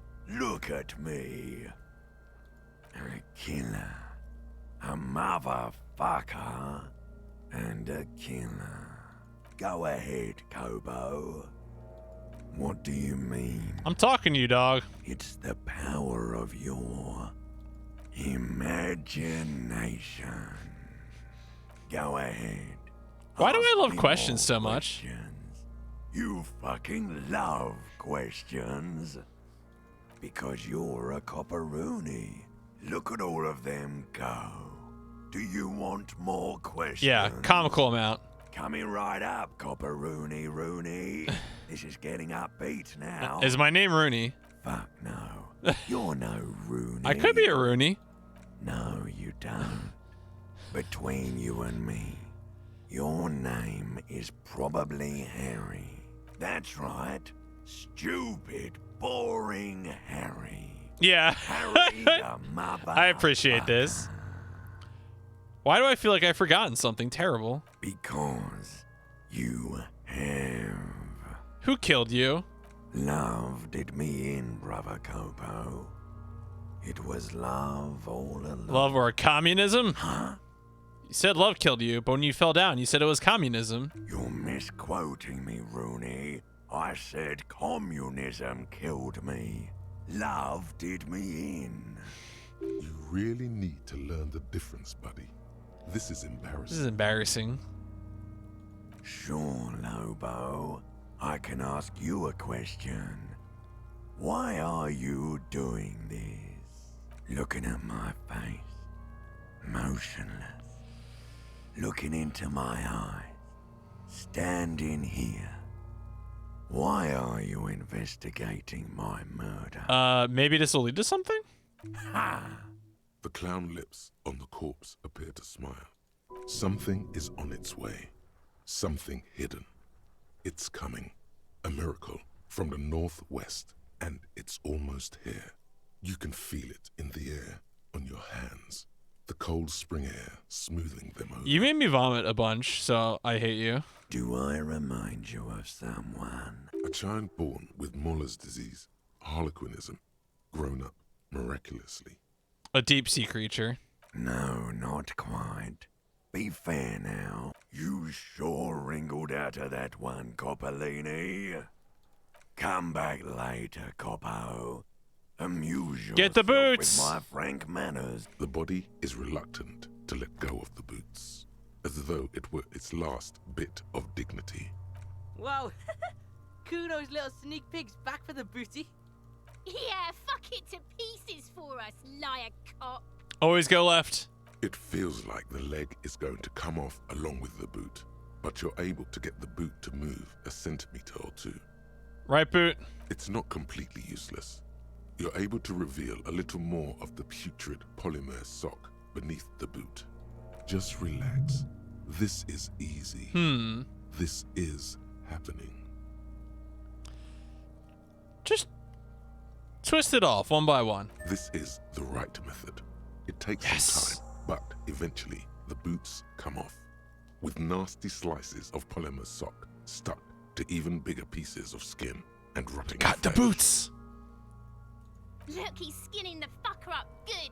Puka style. Hell, keep at it, pig. The legs look like they've been clawed at by wild animals.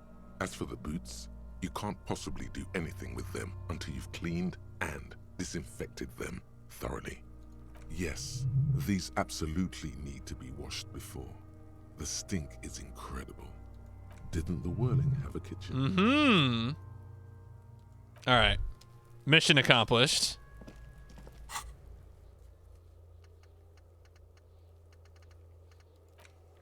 Wash the boots.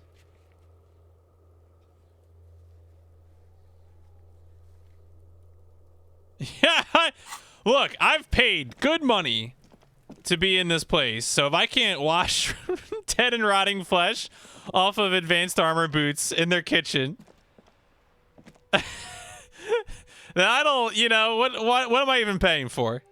Please.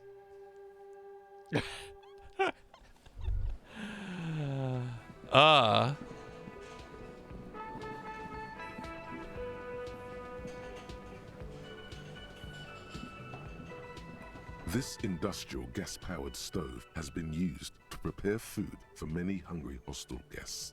There are several pots and pans on hand.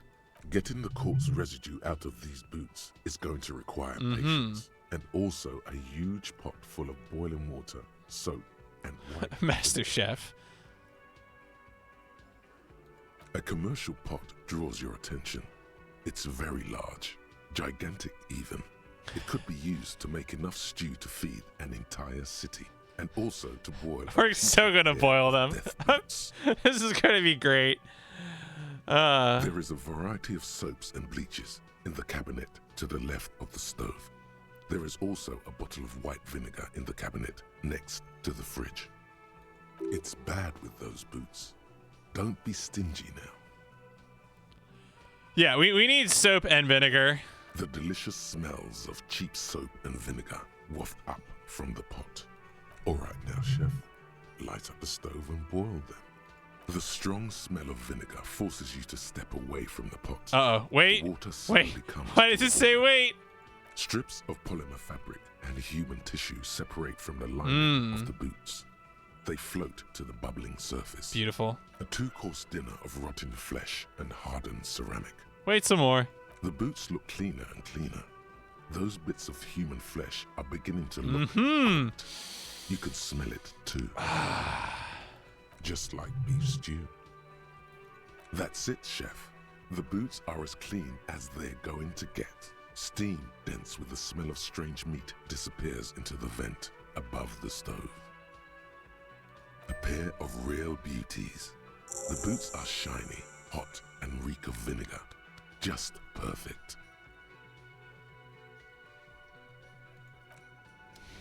So, can I wear them now? Oh, I can. They reduce my composure. Oh, this is gonna be so good. Do these? Okay, interesting. Oh, these reduce my savoir-faire? All right, well, clearly. Oh, shoes are too big to fill. Okay. This is. You look down at the white ceramic hugging your arches and calves, surprised at how well they fit. Your movements cause tiny little clicks, like dice rolling somewhere far away, as the plates reorient to your motions. I love being in future armor. The hardened vitreous enamel, once sleek and light, adds a glow to your cheeks and a spring to your step. Just imagine what a full suit of this stuff could do. I for want you. the full suit. It may be a while before you have all the pieces. In the meantime, you should analyze the armor, figure out its vulnerabilities. Remember, this is a highly specialized kinetic redistributor meant to stop bullets. Wear it. Observe its properties. See if there's a weakness. I mean, the weakness may be however the guy got shot before. For the day you have to fight someone covered in the same material. All right. This has been all worth it. All right, final armor pieces.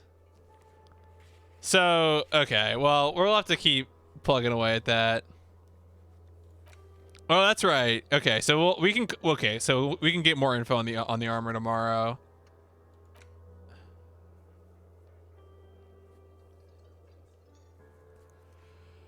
Oh yeah, we kind of know who this is because I think we opened their door.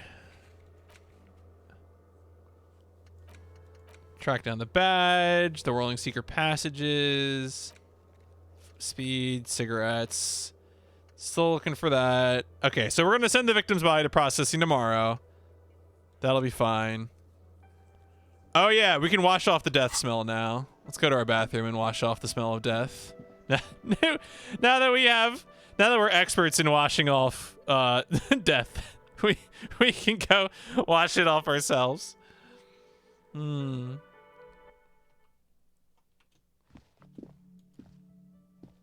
The door is closed. Knock. Still nothing. Knock. Still nothing. Knock. Still nothing. Try the This handle. door can only be. All right, fine.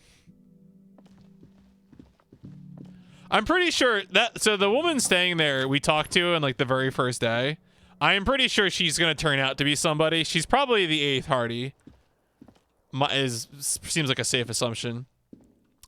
I mean, this game is fun. I don't know. Like this is like, I think I've said this before. Like I've often bumped up against like combat in ISO games and ISO RPGs, but like this is just sort of this game makes failure in dialogue fun, which I think is like a pretty good approach to playing this kind of game.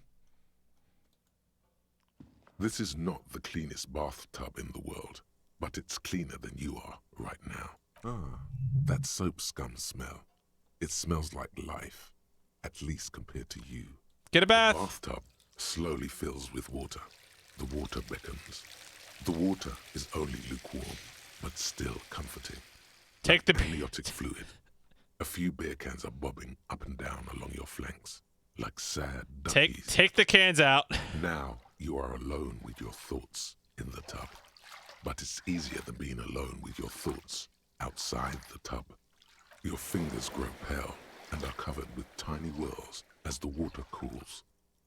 You see the corpse. You can still smell the cadaver on you. It's going to take more than one bath to get rid of that stench. Then houses along a narrow street. Oh, the boots for cash? Yeah, I could probably do that. Darkness on the planet's curvature. I mean, I have other things I could probably sell, and I mean, they wouldn't obviously be as valuable as the boots, but. The waterline recedes. As there you go. You are cold. Task complete. Your clothes stick to your still moist skin. Oh, the cans. Yeah.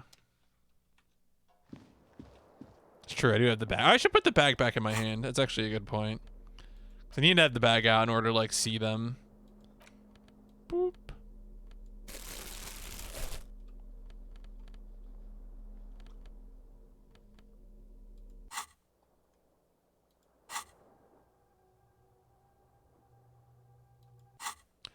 All right. Is there anything else I wanted to do tonight? Murder weapon. Yeah. Oh yeah. Well, we can't talk to Place until the morning. Morale, we can help tomorrow. Oh, I probably can't even get to Everart. Oh yeah, I need a badge in order to get Joyce's info. All right. First thing we're gonna do in the morning is close the water lock, which is gonna open a new area for us. Oh, I do have a metal ball. I'm gonna see if Renee is in the park, because I can replace the bull that I threw into the sea.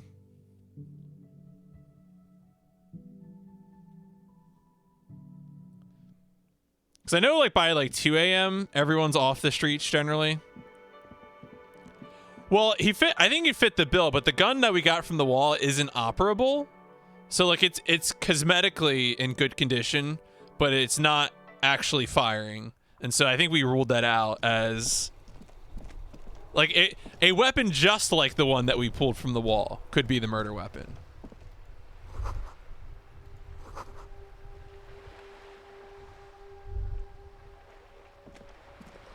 Of a potato seller. Oh no, Renee's gone. Okay. That was my understanding anyway of what they said about it. I could be full of it, but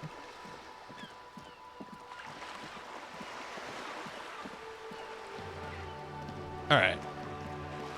I keep expecting the helmet to show up here, but maybe the helmet will be further down the coast. I think it's time to sleep.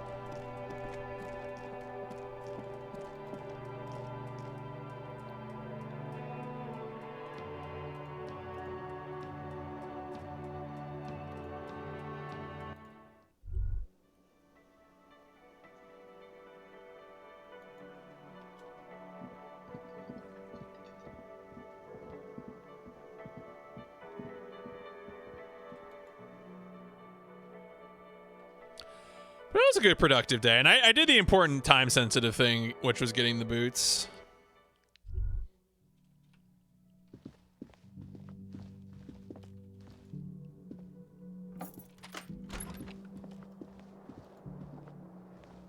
The bed is still cold from the broken window, and not too inviting. But go to sleep. The bed is still cold from the wind blowing in from the broken window. The mattress creaks as you close your eyes and try your hardest to fall asleep. Here we are again, my broken bud. The waves are coming, carrying you away. But you can't go. No, you have to stay. Always half aware of yourself. You're not cooperating, brother man. It's your disgusting body. Even through your sleep, you feel a vague discomfort suffusing it. Your belly and your sides are unpleasantly tender. You wish you could curl up into a fetal ball of safety. But you cannot, because of the pain. That pain in your right side is your enlarged liver, by the way. As for your kidneys, you've really been compounding the damage lately. But this suffering, it must have some kind of meaning. A story that will come out of it. Perhaps even a story that you will write yourself. I mean, look, I was on the express. Now you've gone off the rails, baby. Now you're stuck sitting here by the tracks, admiring the wreck around you. You just can't help it, looking at yourself. The sum total of your accomplishments. You're just stuck here, in the half-world. Could try looking at other people, really looking. But why would you want to Yeah, I'm looking at people all the time. Sure you do. They're all so friendly, aren't they? At least they're interesting. Each one has a process just like yours, running in the space between their ears, full of secrets. People are beautiful, statuesque, parodies and tragedies of themselves. A great democracy of creatures. What do you think you're doing right now? Coming to some greater awareness? Look at all these lights, blinking in and out of existence. Thoughts! You're just pretending that you're asleep, even to yourself, while the world goes on without you. Let it. Let it. But it never seems to let you go, does it? Time to rise and wipe that shining sweat off as best you can. Gather your bearings. Rock and roll. Put on your prettiest face for the masses.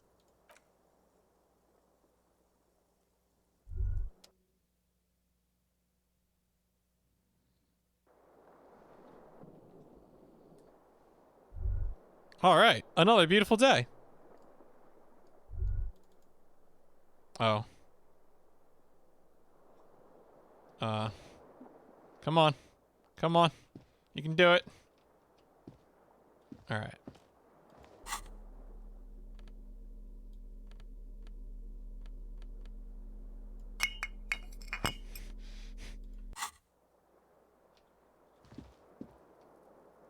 Oh, how did I even do this?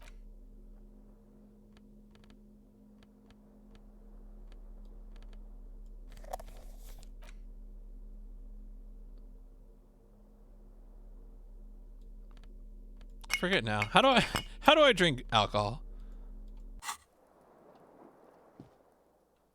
Was it a thing where you have to like use the item in your hand?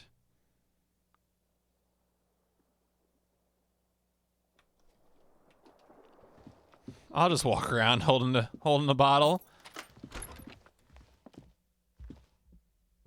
What do you mean I broke both my hands? My hands are fine. Don't worry about it. It's okay. Right, yeah, I thought it was a thought that would appear in my head. Maybe I just don't want to drink yet, which is fair, right? Sometimes you're just not ready yet. It is first thing in the morning. Oh, hey. All right, let's get rid of this guy for the day.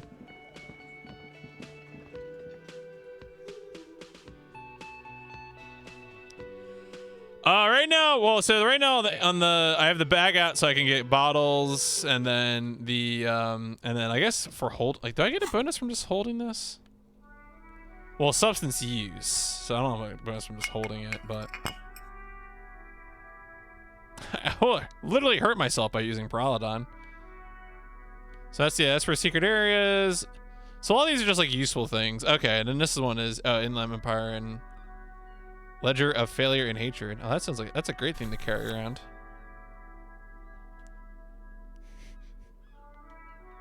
Yeah, let's just carry that for a bit. That's great. All right, let's get rid of Kim.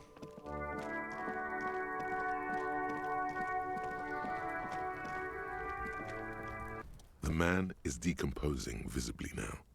Every hour, he looks less like a creature and Kim has said nothing about my boots. The lieutenant adjusts his glasses and takes a deep breath. Let's bag him. All right.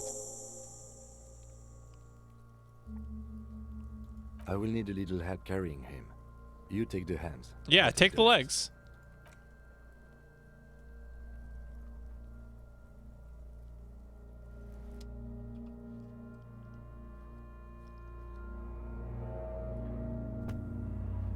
I guess this means I can't call in for the, yeah, okay, the car's gone. That's fine.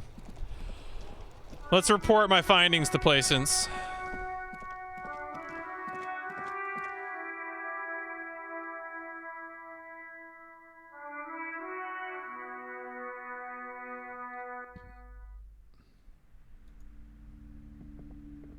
You're alive and well.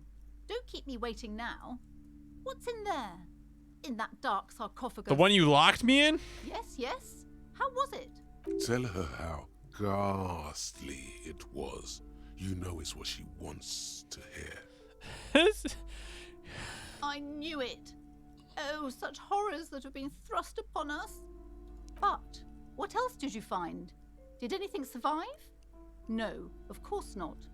Have you located the entity? A novelty dice maker? Well, spit it out. Why does she need the dice? For some kind of sorcery? Sometimes they use the ankle bones of sheep.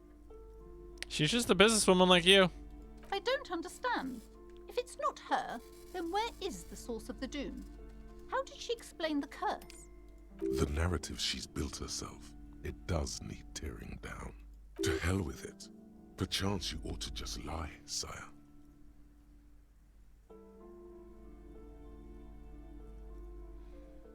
Well, she said it's just capitalism. Wait, what? The entire economic system is cursed?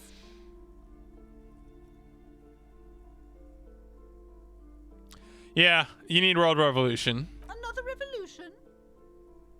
I understand what's going on here. You went in there, rummaged around, and accomplished nothing. And now you're telling me these intellectual things to cover up for it. It's okay. You don't have to.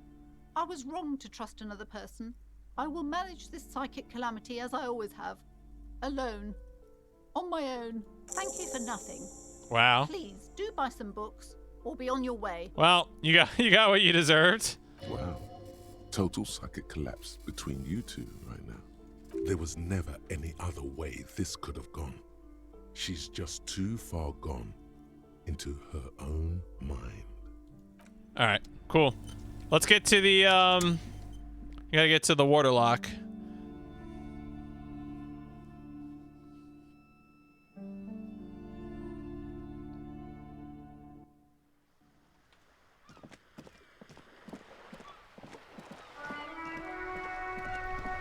Oh, Renee is back. Officer, Yo, can you tell me about this antique firearm, dog? pull yourself together, Rene. What do you want? It's a Bell McGrave, 4.46 caliber, breech loading, Revachol made. Good weapon, accurate and reliable. His moves are quick and precise as he first checks the weapon, then aims it at the sea. This man knows firearms intimately. This one's inoperable. The bolt spring is missing and the mechanism is jammed shut. Still a beauty. Where did you find her? I'm not surprised. There are probably lots of forgotten wartime weapons lying around here. Back in the day, everyone had something stashed away. As for the rifle, I don't know what else to tell you. These BM-446s are an antique. No one uses them anymore. The ammunition is impossible to find. What is this? Are you mocking us? This isn't for pétanque. Now, no need to get angry again, René. I'm sure the officer tried his best. It's not like there's a bull kiosk here in Martinez. I really did try. Trying is worth as much as is accomplished. In this case, almost nothing. Fine. You try to right a wrong. It's still a gram better than actual nothing. He mumbles something to himself. It seems to be a variety of curses. Cool. Good job, us. Alright, so we're doing a pretty good job clearing up things right now. Yeah, we can't run the cartridge. Oh yeah, waterlock.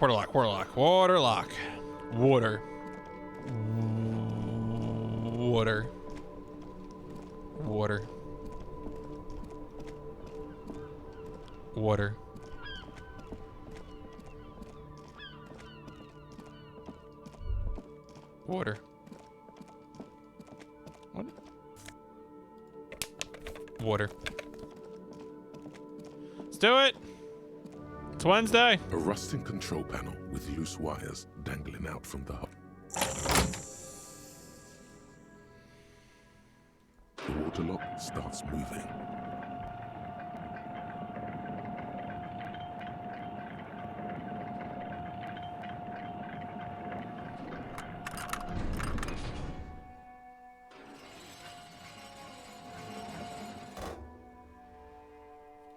Hooray!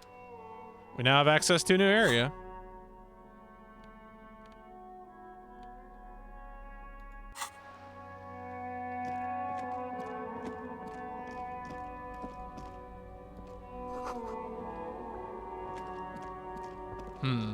All right, before I do the new area, I'm going to go talk to Everard.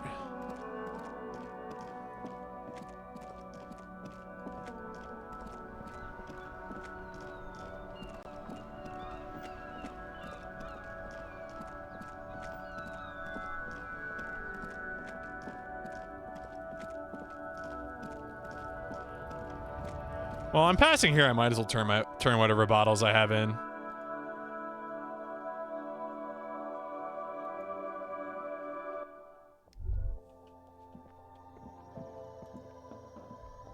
The tear machine stands. Your bottles clunk. Yeah, I think I had dumped some off before, so I only had 2 that time. That's fine.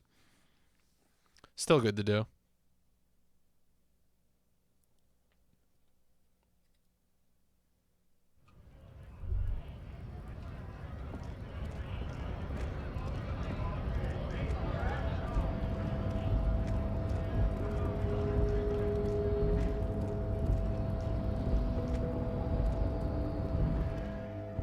I think in here was the check I wanted to do.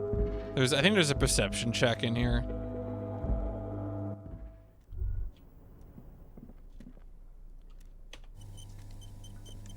The file cabinet stands steady as Oh no, it's put points into volition. Slides out to greet you. Okay. The drawer slides.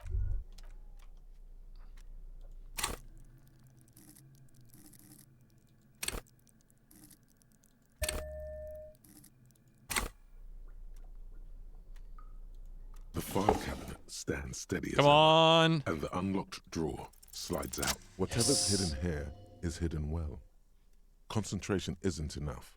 Only a trained accountant with a background in logistics would be able to really make sense of it. However, there is a little handwritten note stuck on the side of the drawer. It appears to be a to-do list written in large, uneven capital letters. Remember, Leo, Everart's shoes. Special whirling borscht. Water Everart's plant. Well, it said only a trained accountant could make sense of these files.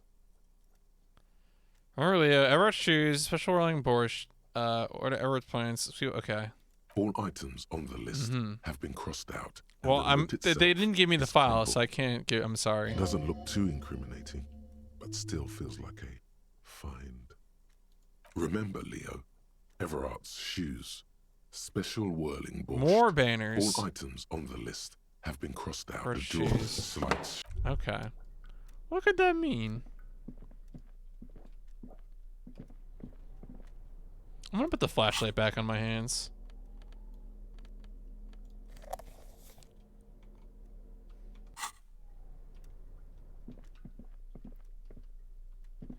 I know this isn't really a dark area, but I can't help it.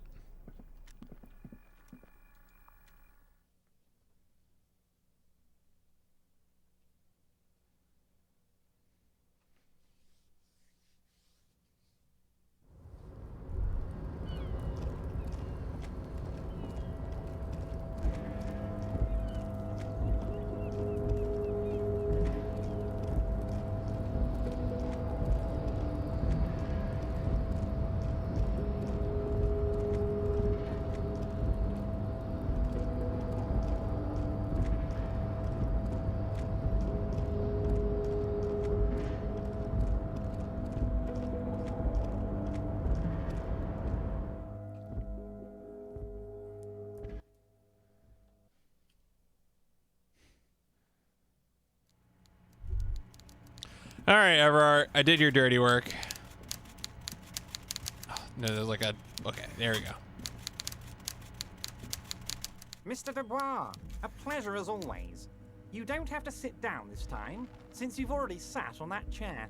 I'm very glad to hear that, Harry. One question. You didn't actually happen to stumble in and see what's inside the apartment, did you? He's trying to figure out if you're lying.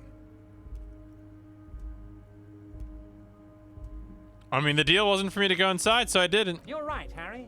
You only had to unlock the door, which you did. So we're all good here. He was testing you, and you succeeded. Mm-hmm. Now let's get down to brass tacks. It's time for men like me and you to figure out who's killed who and why.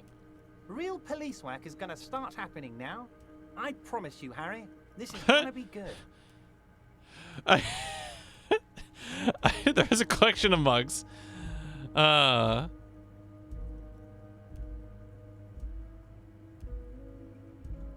now, I'm sure you've figured out who the dead man was working for.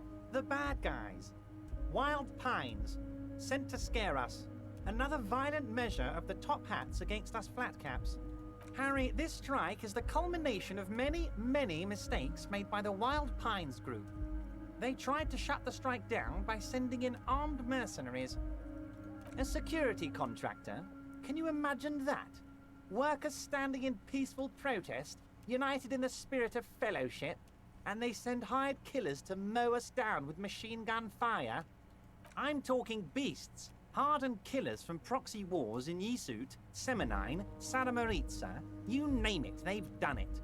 Raping, killing, burning villages, killing little children for the Senorita Pineapple Company, Harry. Everything they did there, they brought over here. They want to turn Revachol into a third world slum. Honestly, the only thing they didn't do is kill the village elephant. You have a village elephant? No, Harry, the elephant is metaphorical and so is the village, but the mercs and their brutality are very real. All right, go on. Now, I haven't personally witnessed the brutalities out there. I have the luxury of staying in my container, you see. If I need to go somewhere, they just move my container. They moved the container? Yes, I'm an old man, Harry. My legs aren't what they used to be. They lift my office with that big crane. It's actually very fun. You should try it. Oh, all right. But enough about me and my fun container. The killers the company hired, I think there were 3 of them, all hardened commando types. One of them got downright suicidal, getting drunk, violent, a little rapey. Even their own negotiator couldn't control him. That's your boy, the one who likes hanging out and trees. Harry, what you need to realize is, we dock workers are not pushovers. We got grit, Harry. This whole neighborhood does. Push us hard enough and we push back. And when we do, we push to kill. The whole neighborhood? Potentially, Harry, potentially. We got arm wrestling champions, rowing club people, ex-coal miners, tough guys, all ready to spring into action for their home base. There's a militant wing inside the Union, a group of people whose duties don't involve manual labor, but peacekeeping in the neighborhood, making sure everything runs smoothly. That sounds a bit like yeah. crime. I was like, wait. They're like you. Idealistic people who want to make sure that bad things don't happen. And if they already have, well, punishment must follow. Yeah, I was wondering that myself. I was like, can I move your crane? Can I move your container? That sounds like organized crime. One day Titus Hardy, leader of this peacekeeping faction, comes up to me and says, "Boss, socialist democratic fervor drove us to take it upon ourselves to kill this beast that was burdening the land." He probably worded it differently, but that was the idea. Sure sounded to me like they killed him. I gave them 2 weeks paid leave and told them to lay low to avoid retaliation. Oh, I'm not at all worried about that. These are not the kind of men who get arrested. They're Martinez boys, tough and gritty. I'd like to see the man who takes them in. Besides, I sent my lawyer girl to look after them. So they shot him. He sounds surprised. How odd. I don't know what to say, Harry. They told me they hanged him. A hanged man is what I saw when I took a look into that yard. It's impossible to say if he's telling the truth, yeah. sire. What I do know is, the case is in safe hands. If anyone can get to the bottom of this shot and hanged man, it's my favorite policeman, Harry. How do I know? Let me tell you about these people. Yeah, tell me about That's the their evil MO. company. It's what they do. Last winter, some poor workers in Terminal E went on a little strike. The company sent in Sediment, a security contractor. The strike was over the workers' right to wear protective footwear, Harry. These guys turn up and start beating people. Tell you what, Harry, I wouldn't be surprised if we got the same mercenary company after a little rebranding. And I'm sure as hell not surprised to see an army of scabs under my gates. You said it, Harry. Hell, one of those guys looks big enough to take down that proverbial elephant. Boys like that don't just happen to show up during strikes. Of course, you're always one step ahead of me, Harry. I'm no genius. I'm in this position because people like me. Oh, Liz is a bright one. I paid for that law degree myself, thinking it'll probably turn her all fancy. But hell, Harry, she came back a firebrand socialist. Yeah, I mean... Sometimes she scares me with her zeal. That sounds like law school. Mostly evil, some people the other direction. Wait, the girl by the whirling, who was keeping an eye on you. Is he talking about her? I did that, didn't I? She thinks of herself as a guerrilla fighter. These middle-class kids and the books they read are crazy, Harry. I think she would rather be an insurgent than a lawyer. I hope it's a phase. Oh, they are simply fine young men, all 7 of them. Exemplary union members, always working to advance their position in the local socialist democratic movement. Core members. Old Theo used to run them, but things really kicked into gear when Titus took the reins and named the group after himself. Gotta love his initiative.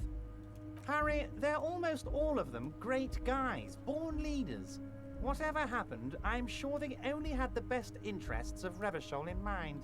Work with them. Hell, interview them. But don't fight them. They really are just like you. Men who like beer, women, and some order on the streets. Can you ask them to cooperate? But of course, it's the least I can do for my good friend Harry. I'll do it right after we've concluded this talk. You can now go and tell Titus about this. See what he has to say. Also, Harry, here's 5 real. Why are you giving it to me? I'm not giving you anything. I'm just holding out 5 real. All right. Sure. Good boy. A real team player. Now, do you have any more questions? Yeah, I totally went inside the house. Racist mugs in the trash and in the apartment? You guys are just light years ahead of me. I have so much confidence in the ability of your organization. I'm relieved you're doing this and leaving me to do what I do best, helping people, with the power of politics. Oh, no, no, no, no. I don't cross paths like that. All I want is for you to succeed in your investigation. I would never complicate things Never. for you. Never complicate things. Oddly, it seems to be true. Believe me, Harry, he's a nobody. Just your basement variety nobody. Can't imagine him being connected to a high-caliber case like this. But he does live nearby. Maybe it's a pedantic weasel. Fascists are known to be neat freaks. I feel like a real detective right now, Harry. Am I getting this right? Yeah, you're gonna make a great sergeant. Oh, you're too kind, Harry. Way too kind. I know I'm not a real police officer. You are. Was it a good tour? I'm not sure we made much headway here. I was hoping we'd bust the case wide open. Heck, I even wanted to tell you what I really want to achieve with the strike. I don't know what happened, Harry. I wanted you to feel like Mr. Martinez. And of course, I also wanted you to find your gun. But it's like I can't completely trust you. Yet. Yet? Yes, Harry. It's like I can't fully trust you if you're not a man of the left. I want to, but I just can't. A man of the left. So you have to be a social democrat. Yeah, I'm more left than you are. Let's go. You're saying it, but I don't believe you. You know how it is, company snitches, agent provocateurs everywhere. I'm barricaded in this fortress of mine, and I need to get a message out. Will you help me? Once again, I require nothing unethical or illegal of you. You just need to get 2 little signatures on this piece of paper, and then mail it to my accountant in La Delta. I'm glad you asked, Harry. The Union is going to build a modern youth centre in Martinez. It will be righteous. We're gonna get those teenagers off drugs and on roller skates. You know, I think he's full of crap, but that's a pretty good line. There's a nameless little street on the coast with some old houses around it. Most people have already signed. I just It's always need about 2 real more estate. signatures to get this mission off the ground, Harry. On the coast, Harry, across the canal. There's a cul-de-sac there, a little village they're calling it. A gloomy place. You'll find it. I trust your detective skills, Harry. You're already pretty deep into this. What's a little more? No one can see you here in Martinez. They are just gonna have to deal with the construction noise for 6 months, and then they'll be living like kings. Right next to a fancy new youth centre, designed by the best architects from Stella Marie. Is he absolutely sure the tenants won't be... No one's getting made homeless? Am I? Harry, these people, Martinez is the most important thing in my life. I would never let anything bad happen to them. We're gonna build a youth centre there. The value of their properties goes up and kids have a place to play in. I'm looking out for these people, not pulling the rug from under them, Harry. I'm looking out for all of Martinez, not just the harbour. You bring joy to my heart, Harry. Such a pleasure to be working with you. Here, you need to get signatures from Isabel Sadie and Lillian Carter. The cul-de-sac is right past the pawn shop and across the canal. I heard there was some trouble with the waterlogging. But it is It fixed. should be fixed now. Once you have the signatures, mail this to 13022 La Rocca in La Delta. Then I'll know you're a solid socialist.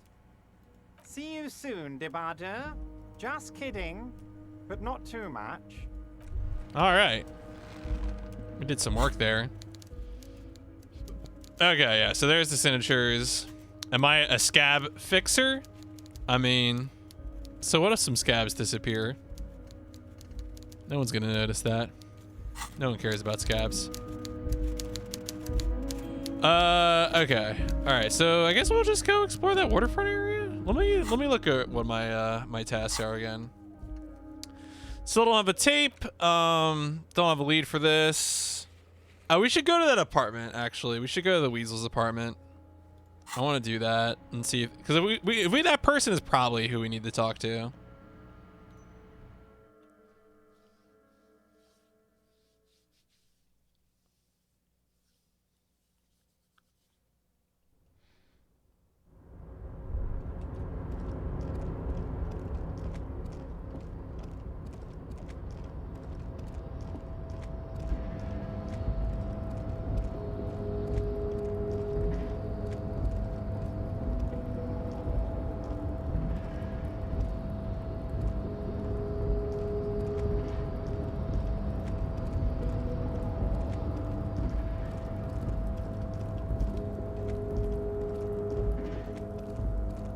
I like this walking around with the the flashlight at my feet.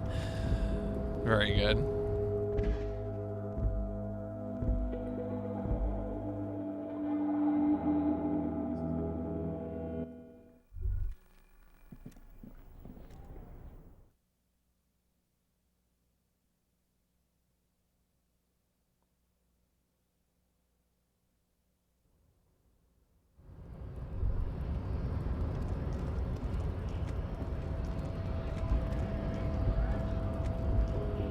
Do you have anything interesting to say to me? Hola, Wandering Man. Yeah, he's got a hell of a collection. Yeah, the janitor who gave me the key to his apartment said the guy's a bit of an asshole.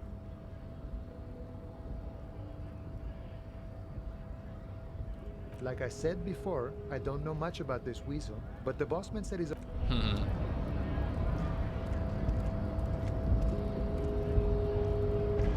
No, no, come on. No, no. All right. Fine. All right, yeah. So let's go check out the Weasel's apartment again. See if he's there.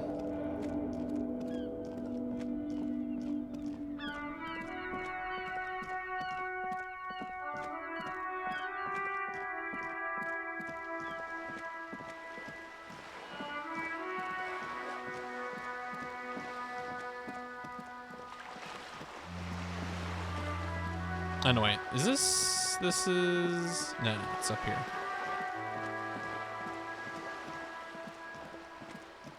Here we go. What is this locked behind? Oh, conceptualization. Okay, but it's impossible. I probably need some big bonus from something.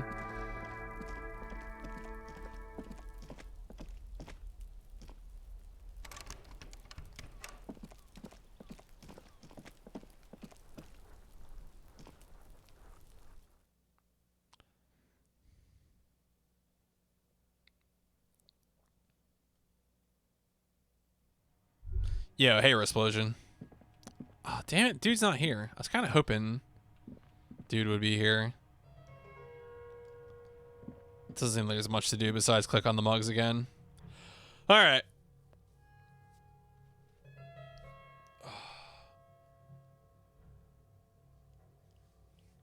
Well, let's go explore the new area. The new area beyond the waterlock. Did I ever go into... Well, this game, watching the different ways to play. Yeah, this is definitely, you know, I've had more than a few people tell me that, like, they've played this game multiple times and, like, they still enjoy seeing the way that people play it. And, like, that excites me because I think one of the things that excites me about a game like this is that compared to, say, something like a KOTOR that's got, like, min-maxing for light side, dark side, I don't feel like you have that hang up at all with a game like this. At least if it's there. If there is some min-maxing, it's not readily apparent to me. And so I can just focus on, you know, goofing, having fun, solving mysteries, you know. It's very free-flowing. It's a good time.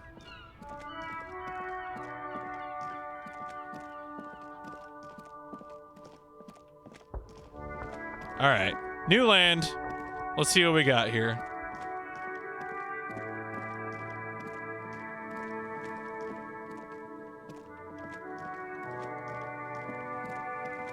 Oh, stairs.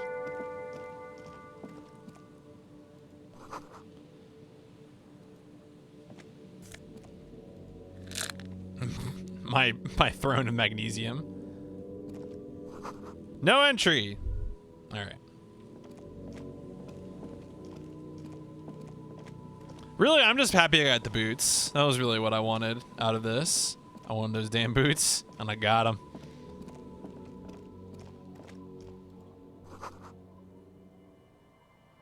Oh, I've not found any speed yet, sadly.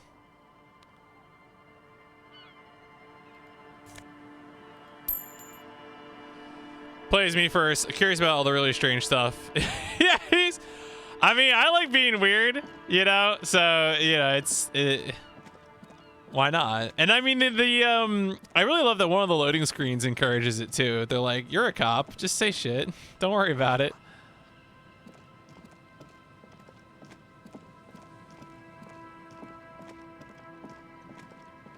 That's why we have Ru Diego, the persona. Money!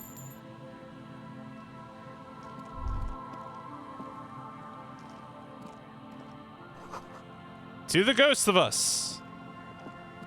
My favorite zombie game, The Ghost of Us.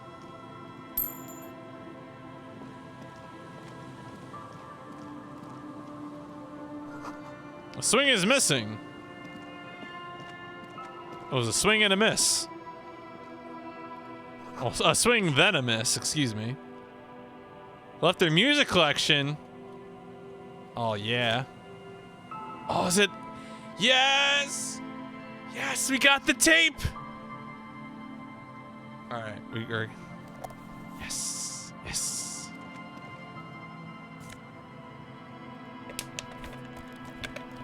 All right, mission accomplished. Wait, what was it? All right, so that's the tape that we need, right, to requires a boombox to play. There's no way to listen to the tape without a working tape player or portal reader. I think it's the yeah, I think that's right. A pawn shop would have a tape player. Oh, okay. All right. You take the legal documents out of the envelope, a 12 to 40 month construction period, and the zoning plan in the addendum. The youth center cuts into the ocean like the bow of some great modern ship. Apparently, it's going to cover most, if not all, of the street and the square between the existing houses. It's 3 stories tall. It's going to be awfully close to the already existing buildings, almost wall to wall, practically integrating them into the youth center. There doesn't seem to be anything of interest here. No fine print. You're smart. You can read. All right, let's upgrade our logic.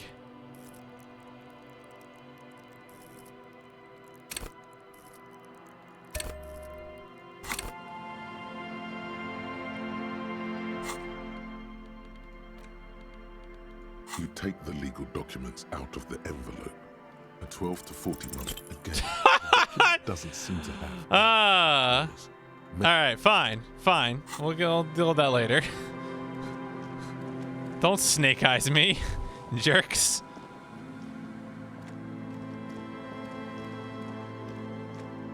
All right. Anyway. Ooh. Oh, we got stuff on the beach.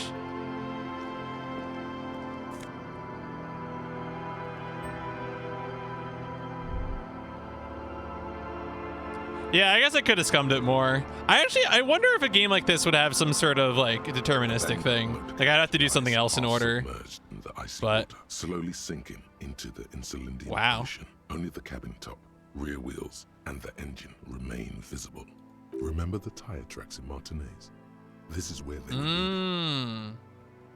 The motor carriage sits in the salty ocean water, cold and sad. It doesn't have an opinion. A seagull takes off from the half-submerged machine. It's almost like the bird is acknowledging Your decision. You get a sudden sinking feeling. Stomach acid comes up as you look at the motor carriage in the deep, dark, cold water. Touch it. The motor carriage is properly stuck in the ice. Getting it out would require a team of specialists. A single day in the salty seawater would ruin most vehicles, but this one looks worn even in places the salt water hasn't touched it. The logo is too deep in murky water. You can't make it out, but you do see a monkfish float by. The accident couldn't have happened too long ago. The ice hasn't closed up around the vehicle, so the crash must have happened last Saturday or Sunday. The estimate is correct. The incident probably occurred on Sunday evening. Your mocking turn finds no response, but the motion of the waves. The sad sunken vehicle refuses All right, what should to I do? respond. Although the sunken motor carriage is probably flattered by you addressing it, it does not supply. Come on, an car. answer. Wait for the low tide. Then you should be able to access the cabin. Oh, how much time does this make pass? Oh boy. As you sit down in the old rusty playground, the world around you becomes very silent. Oh, not too much. That was 15 minutes. The hinges creak under your weight. Dangerous. Dangerous swinging. Nothing but the sound of seagulls high above in the sky. 92%. Like distant laughter. Carry me home. Ice cracks around the blue motor carriage in the sea. The tune on your lips forms a strange yet undeniably beautiful contrast with the surrounding bleakness.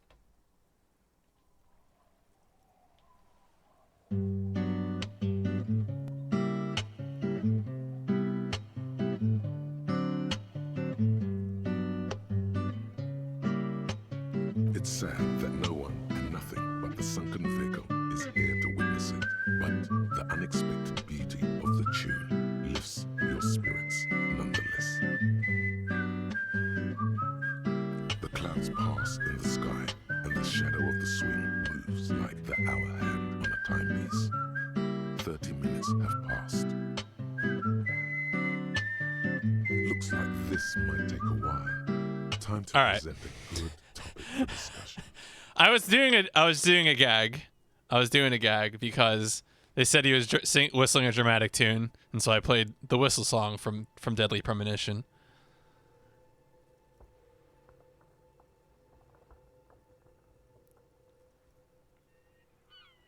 Dreaming, drinking, fucking, fighting, trying to improve their lives, wishing for a better tomorrow. It's unclear whether the sunken vehicle agrees or not, but merely uttering these words gives you the illusion of time speeding up. Clouds on the horizon grow darker, and the shadow of the swing set keeps climbing. You hear the distant rumble of the city. 30 minutes pass. Yes, it is. It feels as the city behind you grows silent in the waiting. Seems like an eternity has passed. A dim light scatters from the cloud cover above the city. In it, you can see the blue and white motor carriage slowly appear from the water, centimeter by centimeter, as the sea recedes.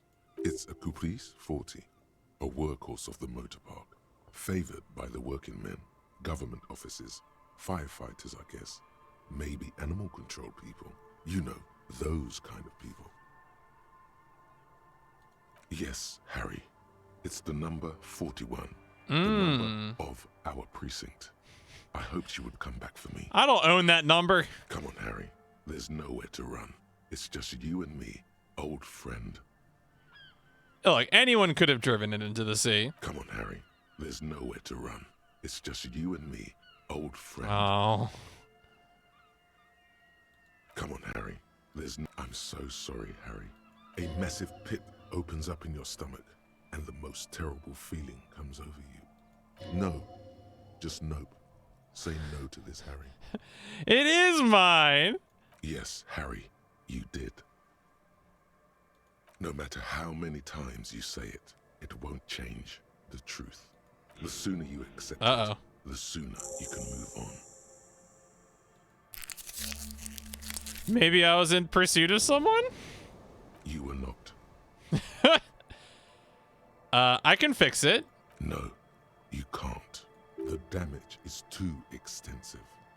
Can we get you out? We don't. It's sunken too deep.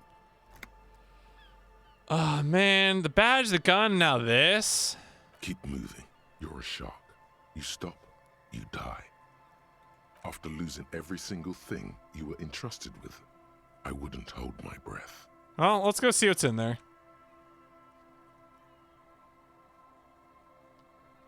An aggressive-looking seagull lands on the swing set and stares at you with a murderous look. You really need to keep moving. Well, oh yeah, I gotta, Aces low. Aces low. For the rest of the world, the Aces Low is just some cool Revachol thing, politically neutral.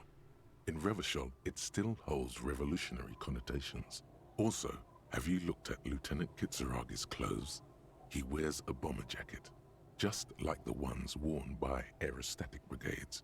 And those cargo pants look like they could fit tools for hot-fixing your burning aerostatic. You should ask him about this.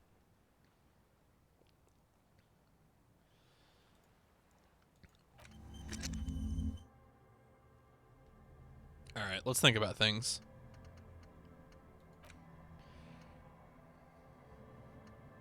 Oh, I don't have a... Oh, okay. I do have a skill point. Do it. Oh, I can think about the armor. Let's think about the armor. Not even a moment of hesitation.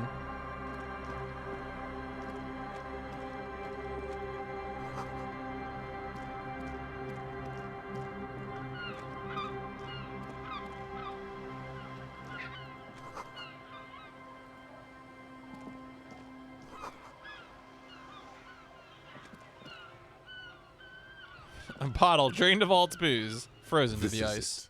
The scene of the party, the fire pit, cigarettes, and empty bottles all evidence Yep, it. a lot of folks partied here. Looks like they were here a while, judging from all the bottles. The sunken motor carriage provided them a focal point, like a goose ice sculpture or a chocolate fountain.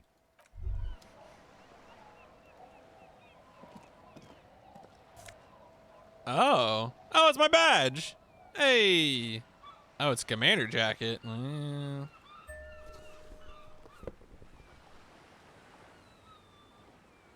Cool. Well, does that mean I found my badge then? Or is that not? Or do I have to interact with it? Maybe I have to interact with it. A police badge on which you see the photo of a man. Some seaweed is stuck to the back. The man in the photo looks at you solemnly. Encased between two durable plastic sheets is a bluish card with lines of information and a watermark in the shape of the street grid of Revachol West. You see a photo, a name, a rank, a document number, the date of issue, and, in the lower right corner, your precinct. The man keeps winking at you with his green-gray eyes. The photo is old, no doubt about that. But the badge is new. You used an old photo for a new badge. Old photo, come on. 8, maybe 10 years. The guy in the picture is rather good looking. He's got a nice haircut and is distinctly lacking in massive sideburns. What do you think?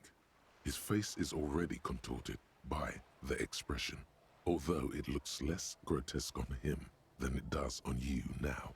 The badge in your hand shines as you rotate it, catching light. You see lines of information on it, and a shining watermark. This document confirms it. Harrier Dubois, i.e., Harry is really your name. Boo. That's what it says on the badge. No more information is provided. You should look at the badge when Lieutenant Kitsuragi is around. Oh, yeah, He can that's help true. you make sense of all this. The badge in your hand shines as you rotate it. Put the badge away for now. Cool. Oh yeah, and we also got that that jacket. Visual calculus is interesting. Oh, I never put the tank top on. Oh, that's an oversight.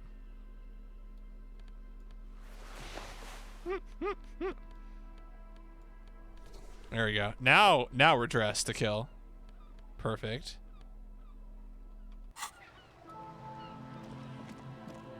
I kind of like just changing up my fashion every so often in this game.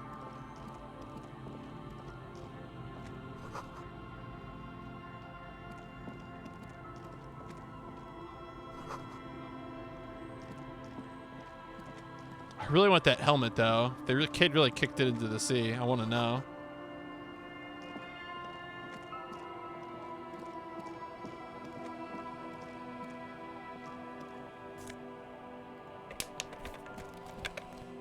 Mustard of the Navy is boots. Yeah, no, I agree. I do think so. Because unfortunately pants are not something I have more of. So.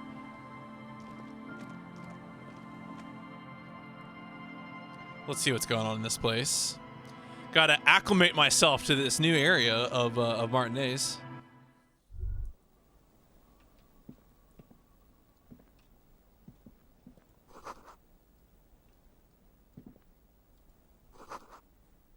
Dark red chair in the dim light. Abode knot. Yes. Oh, yes. Okay, that's really good. What is this? Postcard. Okay. We're totally putting that on. Holy crap. Close. +2 drama. 100%. There we go. That was the accent color that we needed to make this work. Mission accomplished. And +2 drama. I would have. It could have had -2 drama, and I might have equipped it anyway. But +2 drama obviously sweetens the deal.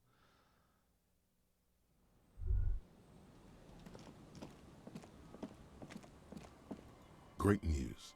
The boat is big enough for a grown man like you to fit underneath it in a supine position. I do need somewhere cozy. No, wait. Sorry. My bad. There's a rotten dog carcass under there, and old fish too. You wouldn't fit next to the mummified canines mausoleum. Damn dog, taking up all your space. The fish smell is too rank too, though. You have a home somewhere. All cops do. When this is done, you can return. Mm-hmm. Sometimes it gets real. Okay. Oh, is this not? This is impassable. It is, you know, I feel like I'm playing Final Fantasy VII again sometimes because I cannot tell when I can walk over something and when I cannot. Which isn't like the end of the world, but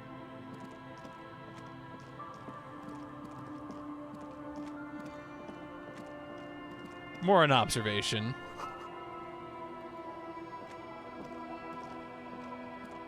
You sit on the wind-worn wooden planks of the bench. Your feet ache. Let's take a deep thought. Is it just for time advancing? You finally stop. All right, it's just time advancing. That's all.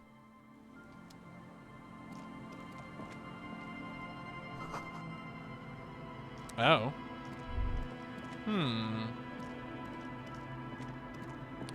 Oh, did I need like something to... Maybe if I had... Let me see if well, let me do it like the... I mean, I might need a gardening tool, but I also have these chain cutters.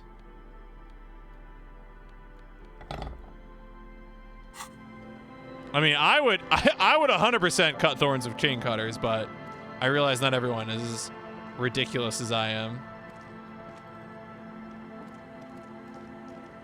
Oh? Quick travel. I have quick travel? Oh, okay.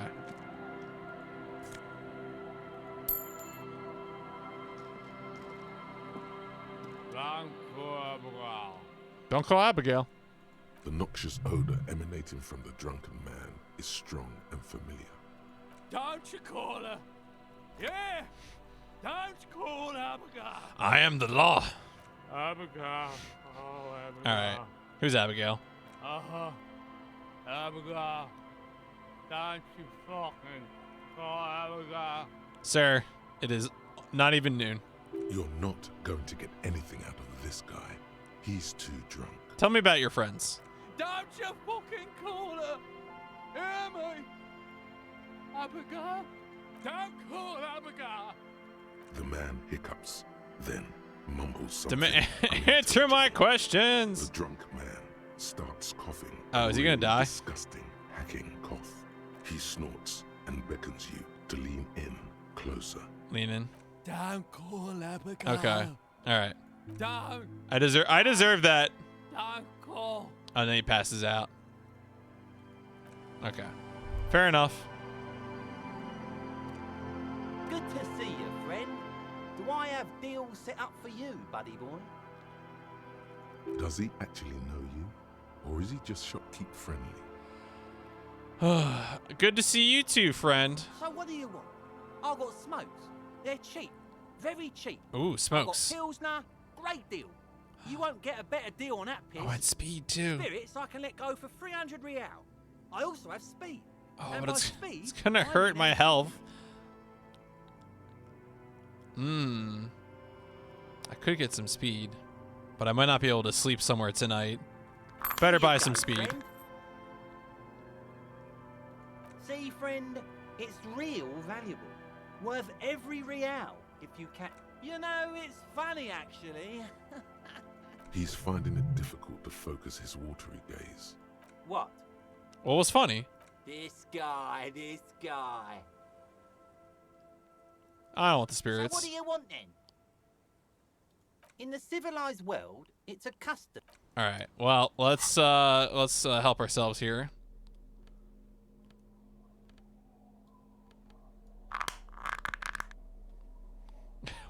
What do you mean not speed? Now that you've acquired some stimulants, it's time for a little pick-me-up. Time to detect.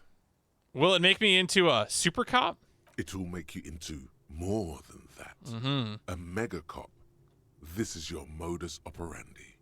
This is how you've done it for years. Let's go. This is gonna be bad for my health, isn't it? It's not ideal, no. But you need the zeal. Let's face it, you're never going to finish this case without cheating. Oh, better do some speed.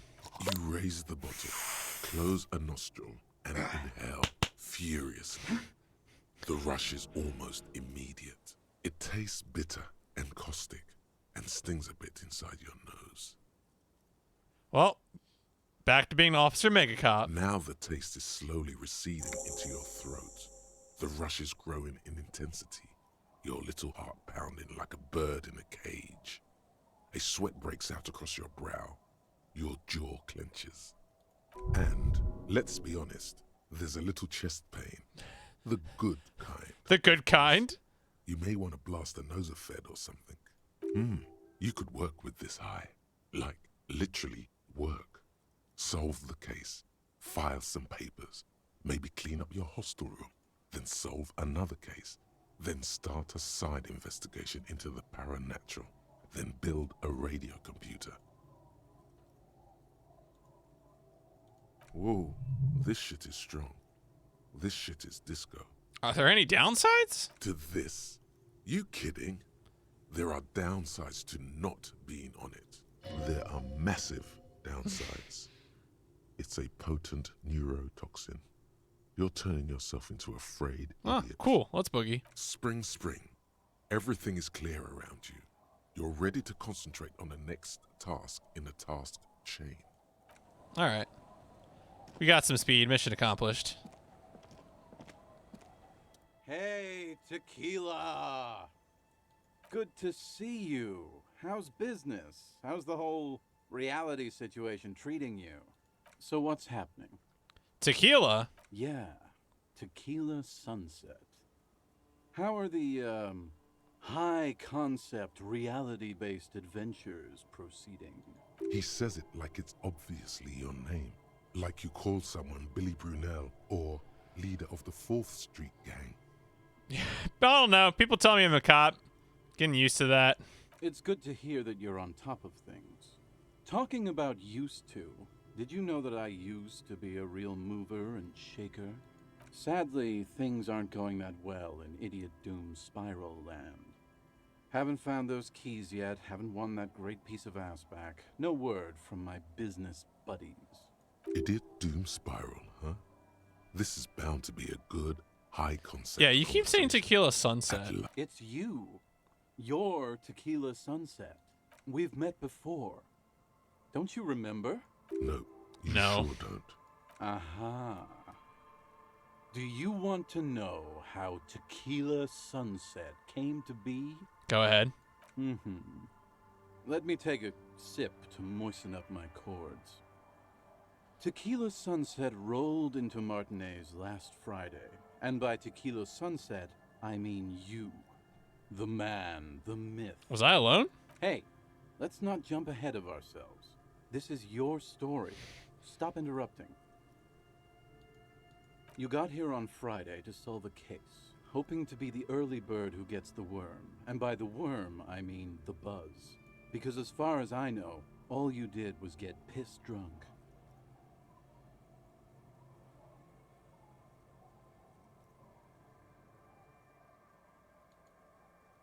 Word on the street is you went around the local hostel telling people that you're a police officer, and that it would be really fucked up if you shot yourself in the head, right in front of them. That's pretty high concept, if you ask me. It is. It was a late Saturday night when we, the Union of Moribund Alcoholics, were getting our drink on. Nothing remarkable about this, we get our drink on 24/7. Makes everything warm and glowy. I trust you know the feeling. Oh yeah, no, I almost feel like when they bring up supernatural stuff, it's kind of a goof on the art style, you know? Like because there isn't really. Well, at least not that we know.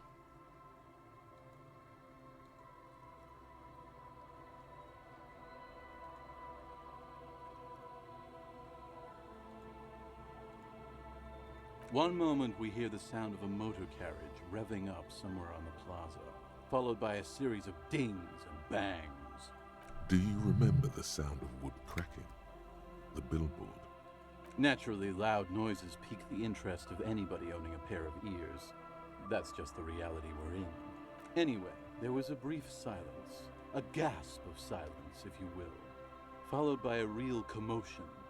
We heard the carriage careening towards the coast at top speed. Sounded like someone jumped the canal. We grabbed our brewskis and rushed to the jetty. Never underestimate the speed of an alcoholic. What we saw was a sight to behold. A beat-up police carriage containing you. Right there on the beach. You revved the engine and screamed at the top of your lungs. The time hath come! I mean, I was right. So, naturally, being the curious cat I am, I asked what time hath come. To which you replied, the time hath come for Tequila Sunset, the end of all things. Every word I said was true. Yeah, looms. Why not? Then you jammed the pedal and plowed right off the jetty and through the ice. The muscles in your right leg tense up.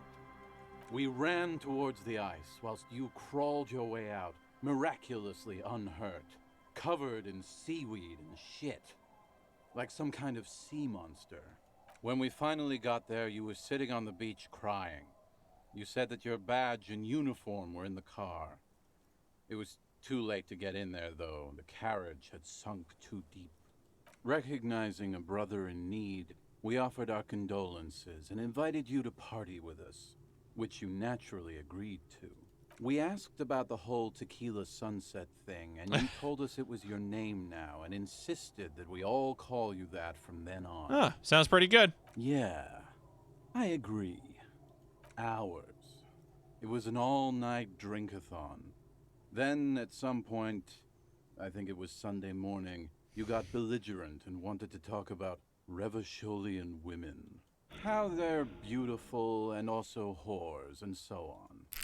How one of them fucked you real bad. After a short while, you crossed the event horizon, looked sullen, got up, and left without saying anything.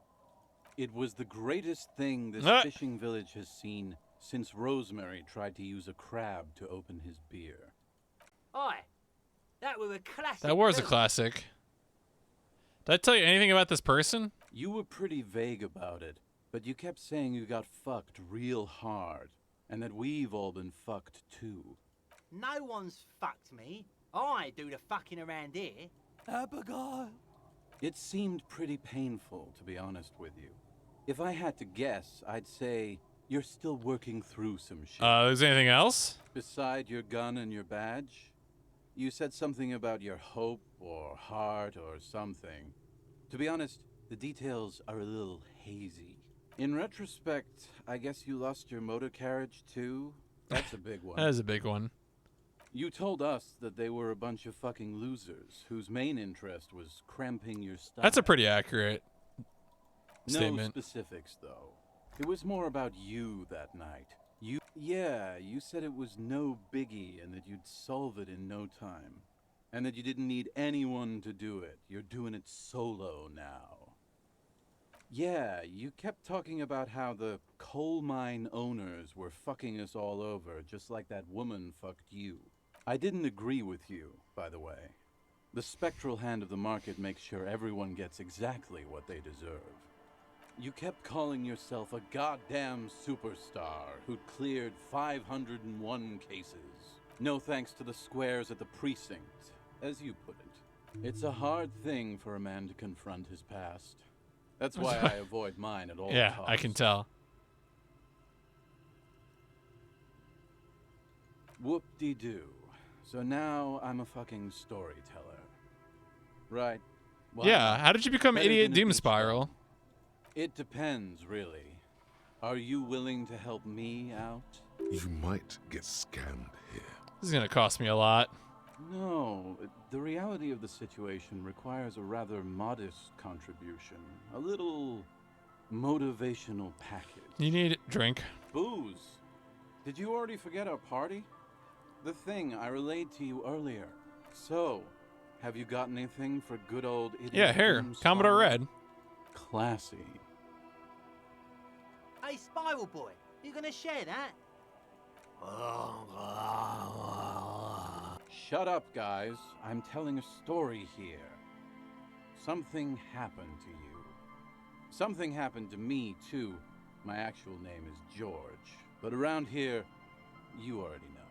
I was once a reasonably high net worth individual. A founder / junior partner at a high concept creative services agency. When my story begins, I had just landed a major contract with an insurance firm. I used the profits from my agency to finance what I call a cultural incubator.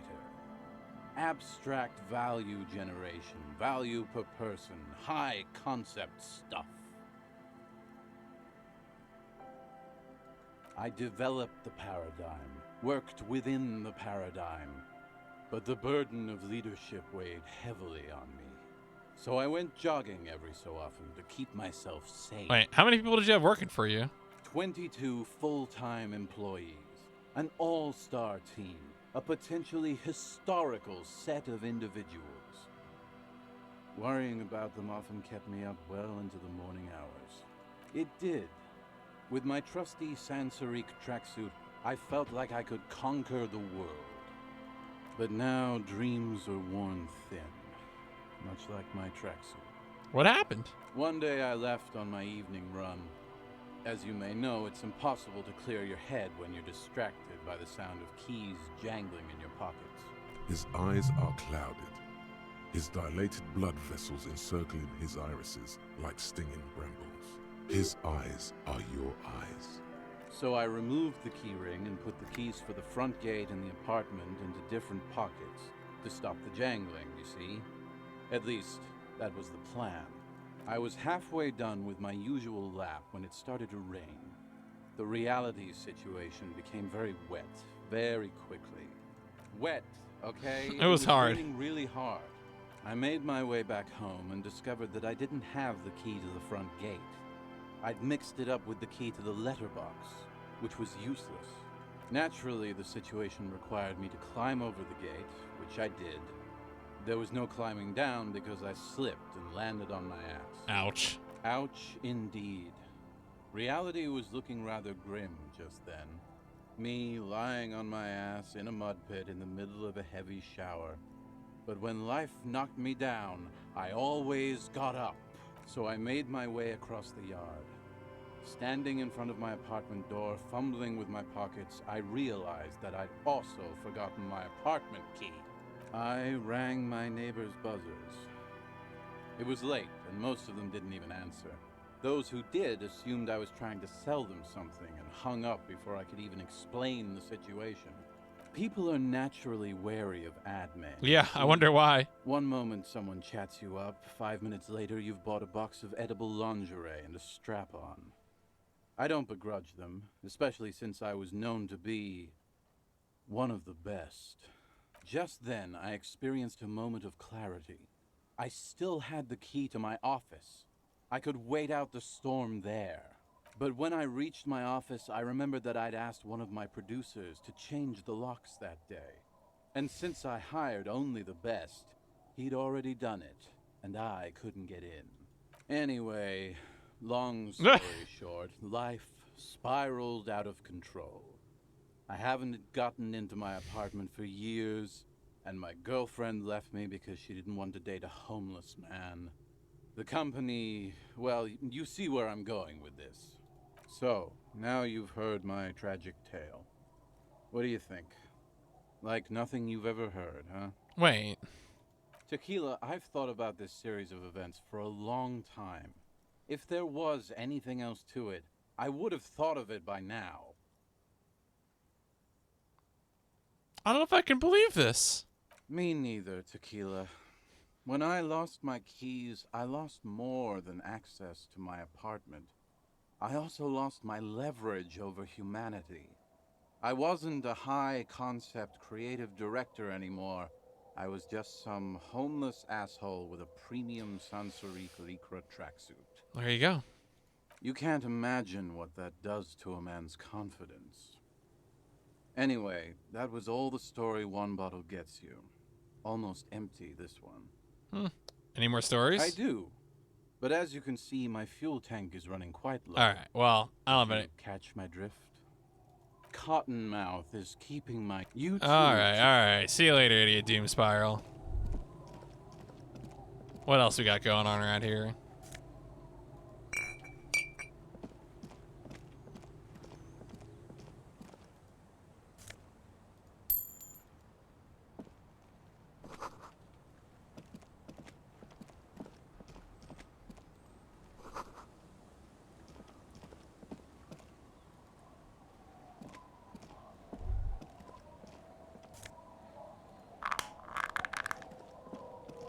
Oh, that was... I could have gotten that speed for free. Damn it.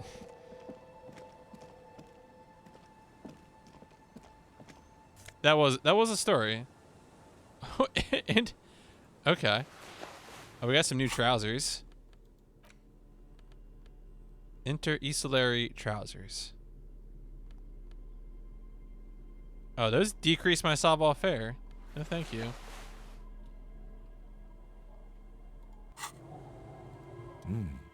These are some wonderfully regular pants. Not too tight, not too loose, moderate in every sense. You'll blend right in at some pleasant dinner party. I like regular normal things. I know you do. These Inter-Esalary pants are like wearing a perfect compromise in your nether regions. No one will call the moral intern on you like this, that's for sure. You're a little more moralist now, buddy. A little more normal, even if you didn't want to be. Makes sense? This is what wearing boring office trousers does to you.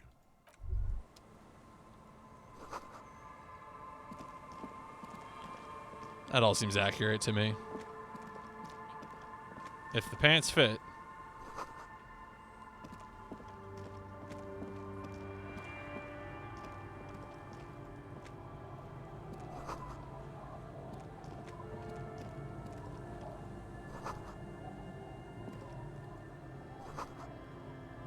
Alright, I want to walk along the beach because I still want this helmet to pop up. I assume this is a beach? Oh my god, there's so much territory.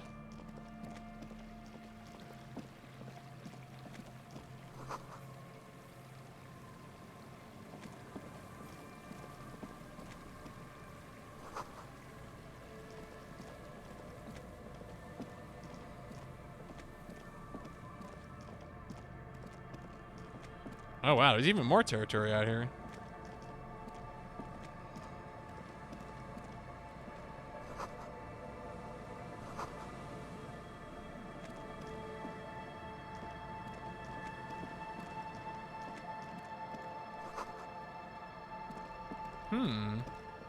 Surprised how much there is.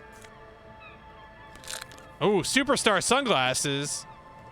Hell yeah. Wait a second. +1 salvo fare. Yes, please.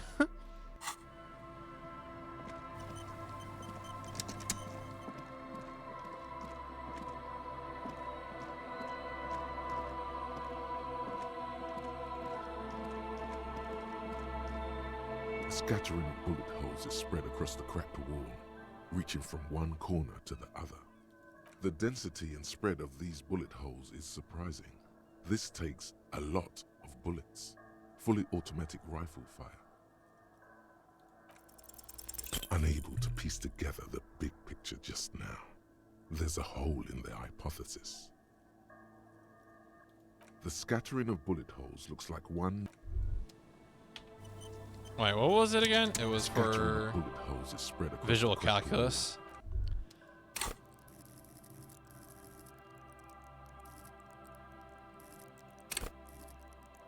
Oh, I thought I had a skill point. Don't I have, wait, do I have something that's decreasing my visual calculus? Oh yeah. I wonder actually if I unequip it, does it change? A scattering of bullet No, it's still holes is locked. spread across the cracked wall. Okay, so I have higher visual Reaching calculus, from but one corner to the other.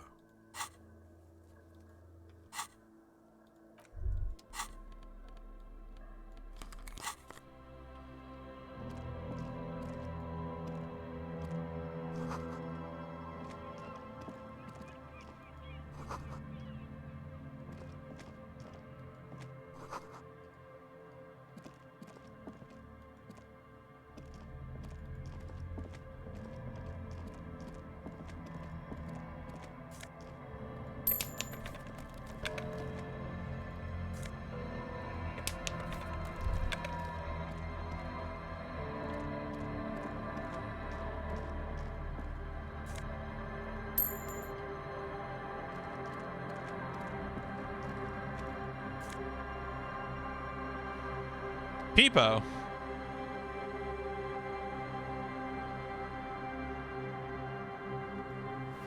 Wait, what is this?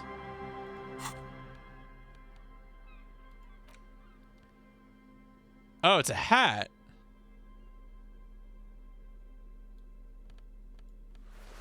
Okay.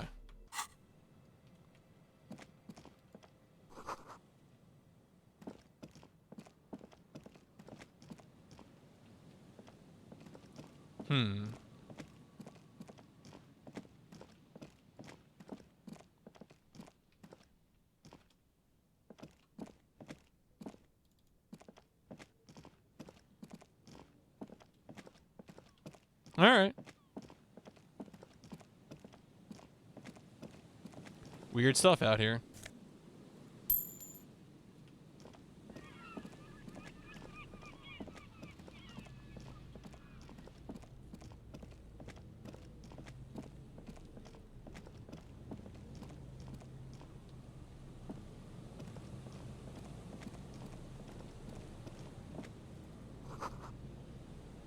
A buoy bobs in the water. Oh yeah, I should put the flashlight on, actually.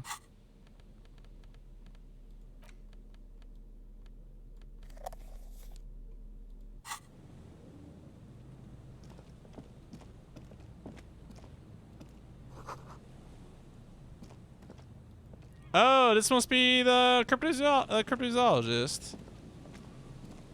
Here we go. Nice and easy. No way out, little guys. Not out of this jam. There's a cylinder on the ground in which the man is arranging some netting. It looks like some kind of trap. He notices you. Who's there? Oh, the police. Hello, officer. His self-conscious enthusiasm renders his movements ungainly. He looks like your understanding of a scientist. Is that the police? Why are the police Oh here? no, it's Gary the crypto-fascist. Oh no. I didn't need to deal with a crypto-fascist. Come on, Gary. Don't worry, Gary. I'll handle it. To what do I owe the pleasure? That's sarcasm. He takes no pleasure from your appearance. Of course. Thank you for passing along the message. That damn water lock is broken, and we can't go all the way around the A. Yeah. It's Gary's fault for a lot of things, I imagine. The 881 is a raised motorway that separates Martinez from Jamrock. The labyrinth of streets underneath it makes it difficult to pass. Not like walking over a nice water lock. Yeah, I broke it. But it's fixed now. You broke the water lock with a motor carriage? There was a billboard in the canal. Not a vehicle. It said Samaran Butter. Yeah, you're right. It was really the sign's fault. Did he say we can go back now? Yes, Gary. We can go soon. If you see Lena, tell her I won't be long. I just have to do one more round. See if the phasmid has taken the bait. Then we're going. His hands are large and weather-worn. Yeah, tell me about the also used to phasmid. Delicate, precise work. Which is why we've been knee-deep in the reeds laying traps for him. Good question. Being a phasmid of the order Phantasmodea, a ghost insect, it disguises itself as plant matter. In this case, the reeds.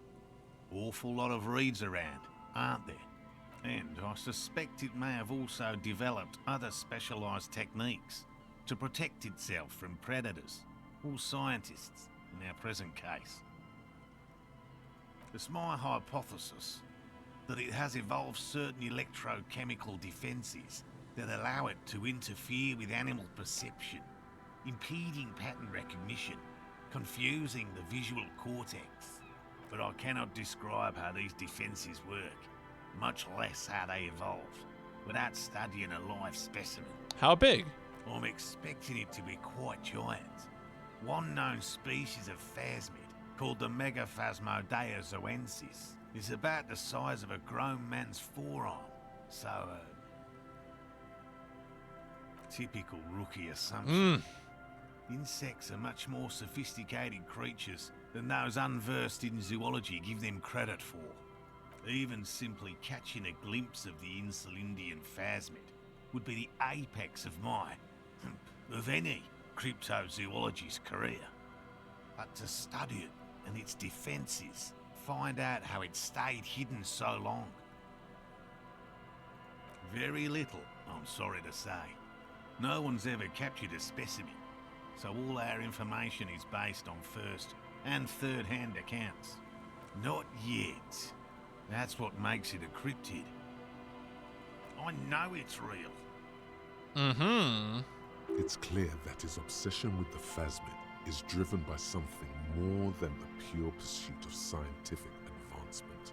By which I mean, I've heard enough first-hand accounts to believe quite firmly that the Insulindian phasmid is more than mere superstition. Yes, the most recent sighting was by a couple of teenagers along the coast here. That's what brought us to Martinez specifically. It's the first credible sighting in several decades. Admittedly, it's an unusual location for this species, but with all the sewage runoff upstream, Yeah, what if it's just probably dead? doesn't matter much anymore. I have to resist the thought. Such an extraordinary creature is doubtlessly highly resilient. After all, it's generally thought to be capable of parthenogenesis. He means asexual reproduction. The females of the species don't need to mate to produce viable eggs. This makes it easier for a species with a small population to survive. This arouses no feelings in me. And it shouldn't. Nature does not concern herself with ethical propositions. As a scientist, my interest is strictly dispassionate. So what are these traps for then?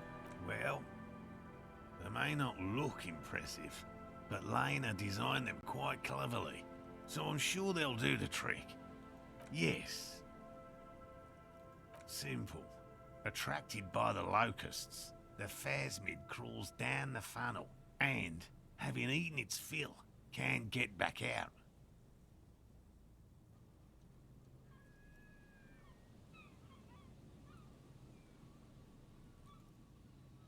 At least, that's the intention.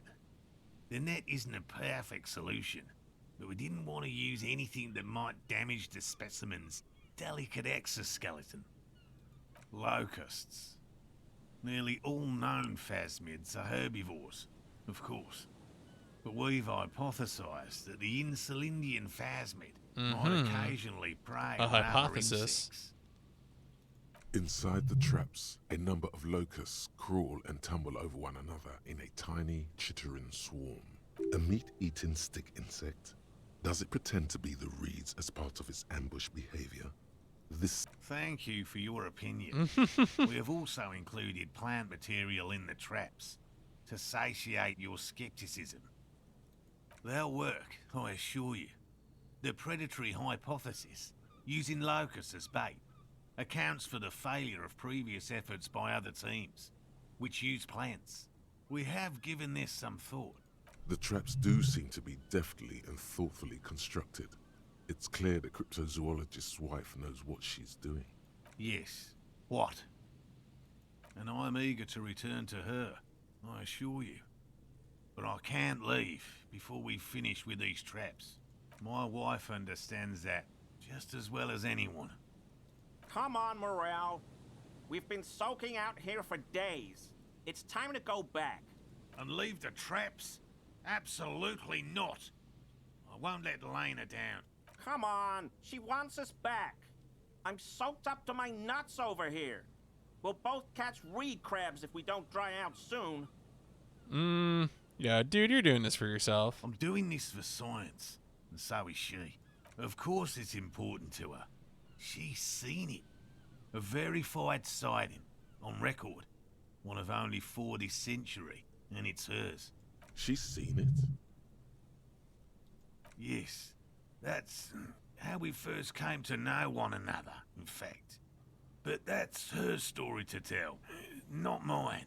Suffice to say, it's long been our dream to find proof of the Insulindian phasmid together. I can't abandon course now. Yeah, just check on the traps later. No. The traps need to be monitored on a... He's dead set on this. Yeah. I could go for some trap setting. What if I check the traps for you? I didn't expect you to take such an interest in our work here, officer. Well, you know, chaos is my method. I am its scion. Well, be that as it may, I'd really appreciate the help. So what do I do if there's a phasmid in one of the traps? Bring it to me at once. Just make sure the trap is closed tight. He's not comfortable with the possibility that you'll claim the find, but he's lying about And this. what if I encounter the phasmid in the wild? That's highly unlikely, officer. But in the event you do, I'll spray you with a pheromone mixture I developed. It's made of musk and research chemicals. Yeah, lay it on me thick. The pheromone should attract the insect to you, or at least prevent it from bolting at the sight of you. It's quite potent. Will last you about a week. Yes. There are 4 in total. One is to the south, on this little peninsula, by the boathouses there. It's very near. Another we set in Land's End, to the northeast. It's behind a small sand dune there, on your way to the old radio tower, after the church. The third is set near the canal, where you crossed, by a concrete slab. A big thicket of reeds going up the slope, and among them, you should check at least one of those before returning to this one. since I just said it. This one's more of a technicality, but still, better safe and stupid than sorry. All right, I'm ready. Thank you for your help. Gary and I will start breaking down camp. If you have any more questions, now's the time to ask. Finally, you're being sensible. I'll Yeah, start shut up, packing crypto-fascist. right If it's more cryptid-related business you want to discuss, you'll have time for that later too. What about his eager-to-leave friend Gary there? Talk to him too, perhaps. Hey, crypto-fascist. Hello, I'm Gary. Very generous of you to help us out, officer. I'm just waiting for my friend Morel to finish up with his insect traps so we can return to civilization. I like nature, just not this bloody coast. It's mostly drunks and degenerates that come here. Degenerates? This man respects authority too much. To see the truth inscribed upon thine own visage. Pretend thou art a paragon of virtue. Yeah, nobody's perfect. Oh, I've been tempted. But someone has to stay strong for Revacol. Oh, God. He pronounces Revacol with a hard K. You said... Unlike other people. Revacol. I like to pronounce it the hard way. The old way. The Vespertine way. Oh, my God. The stupid way? It's a secret rite. A very fringe nationalist handshake. Yeah, is this your mug? My mug? Why would you think that?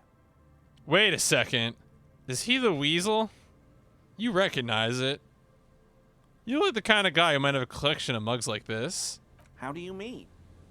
Forgive me, officer, Oh, but my God. we've only just met. He is trying to avoid lying to you outright, in case you really have been to his apartment. Okay, I admit it. I threw the mug away in the trash container behind the hostel. I know I shouldn't have, and I am very sorry, officer. You're not going to find me, are you? I just want information, Gary. Whew. Thank you. You won't regret this. I won't use another man's property to dump my garbage ever again. I don't know what got into me, really. Work has been stressful lately. Damn Koiko's price dumping us out of competition. What did you do, Gary? Nothing. Just answering some questions. Yeah, how did you get in the Helping container? out the law. I know a guy who works with the trash collection services, CS Municipal. He gave me a master key for the trash containers of Martinez, so I can use the Whirling's trash compactor to store my own stuff. Garbage disposal is expensive as hell. The damn Hemians run it like a mob. I'm sorry, okay? I thought I could cut costs. I shouldn't have. I shouldn't have disgraced myself. Officer, please, let me explain. It's not like that. I was only cleaning up. I live right across the yard from where he was hanged, and I saw him stripped naked. All the clothes lying around in the yard, smelling. People are animals, you know? Then I came out to clean up the rags because no one else would. I put them into the Whirling's trash, along with a broken mug, admittedly. Okay. I was coming to throw the mug away, and, well, I threw the mug there and the clothes too. As he shifts uncomfortably, a series of clicks, like the clinking of glass beads against one another as they roll across a hardwood floor. You've heard this sound before. What's that sound? What sound? The clinking I heard when you moved. Really? There's lots of weird stuff out here in the reeds, though. Insects, trash. Could be the wind shifting some garbage nearby. Armor? No. I mean, yes. Of course. I know he was wearing armor, but I don't know anything about it. Gary. An infant could see he's not telling the truth, but he's too scared to admit more wrongdoing. I hope I could help your investigation, in my small way. Does this mean you were in his apartment, admiring his colonial mug collection? Perhaps it would be interesting to tell him. Sure do, officer. His eyes narrow slightly. He's wondering where this is going. How? Mm-hmm. But why were you in my apartment, officer? So you work for Everard Clare? Officer, please tell him we're good. No, tell him I'll make it up to him. What have I done? He'll send the muscle after me. Just an open door, Gary. What could it be about? I probably talked too loud. In the whirling. About some theories I had. Whatever it is, I'm done with it. I won't do it again. If there's anything I can do to assist you, or the Union, just ask, okay? I'll try to help if I can. This scared him proper. He's positively melting from fear. Has to prop himself up with a lot of anger to keep it together. I told you everything I know, sir. Uncomfortable shifting around doesn't make him the killer, though. It's something All right, let's take a roll. That shirt looks very uncomfortable on him. Look at the buttons, barely keeping that thing together, as if something is ready to rip out from underneath.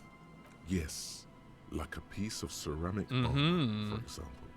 One that makes a clicking sound when the plates meet each other, resembling pearls or marbles, stolen from the corpse in the yard near where he lives. I knew you'd figure it out, officer. I'm sorry I didn't tell you at once. I was ashamed of what I did. Yep. And I didn't want you to know. We're not detecting falsehood, sire. He's gearing up to admit the truth. Gary, what's going on? Later, Morale. I've got apologizing to Yo, do. give me the armor. Why did you really put the clothes in the trash? Everyone was picking those pieces off him, and I was watching them do it. And they'd scattered his clothes all over the yard. Everything was smelling. So I went there to take out the trash and started cleaning up. All those rags on the ground, him swinging up there, and I had a lapse of honor, sir. I thought, he's a foreigner. They all say he wasn't from here. Only the cuirass was left. So I stripped it off him. It was early in the morning. No one saw me. I took it with me. It was a mistake. Had I known it'd give you guys trouble, I wouldn't have... Fuck. We're detecting sincere contrition here, sire. He's not trying to flatter anyone. Do you know who killed him? I always thought it was the Union, but I sure as hell won't go around saying that anymore. You have my word. I don't know, and I won't be running my mouth on this subject anymore. This is all he knows. He sighs again. Yes. Hangs his head. And we have more of the his shirt armor. Fully. A cuirass that matches the dead man's boots comes into view. Soon it is in your hands, smelling of his sweat, but so light to hold, like a bag of cotton. Yes, absolutely. I will never do anything like this again. I won't mess with Mr. Clare either. You have my word. All right. Well, folks, I think that means we are probably going to be about done for the evening. Ooh, nice. No stream tomorrow, of course. Probably more Watch Dogs 2 to be had sometime on Saturday. Right now, I have to see what the forecast is like on Saturday. I would like to get a bike ride.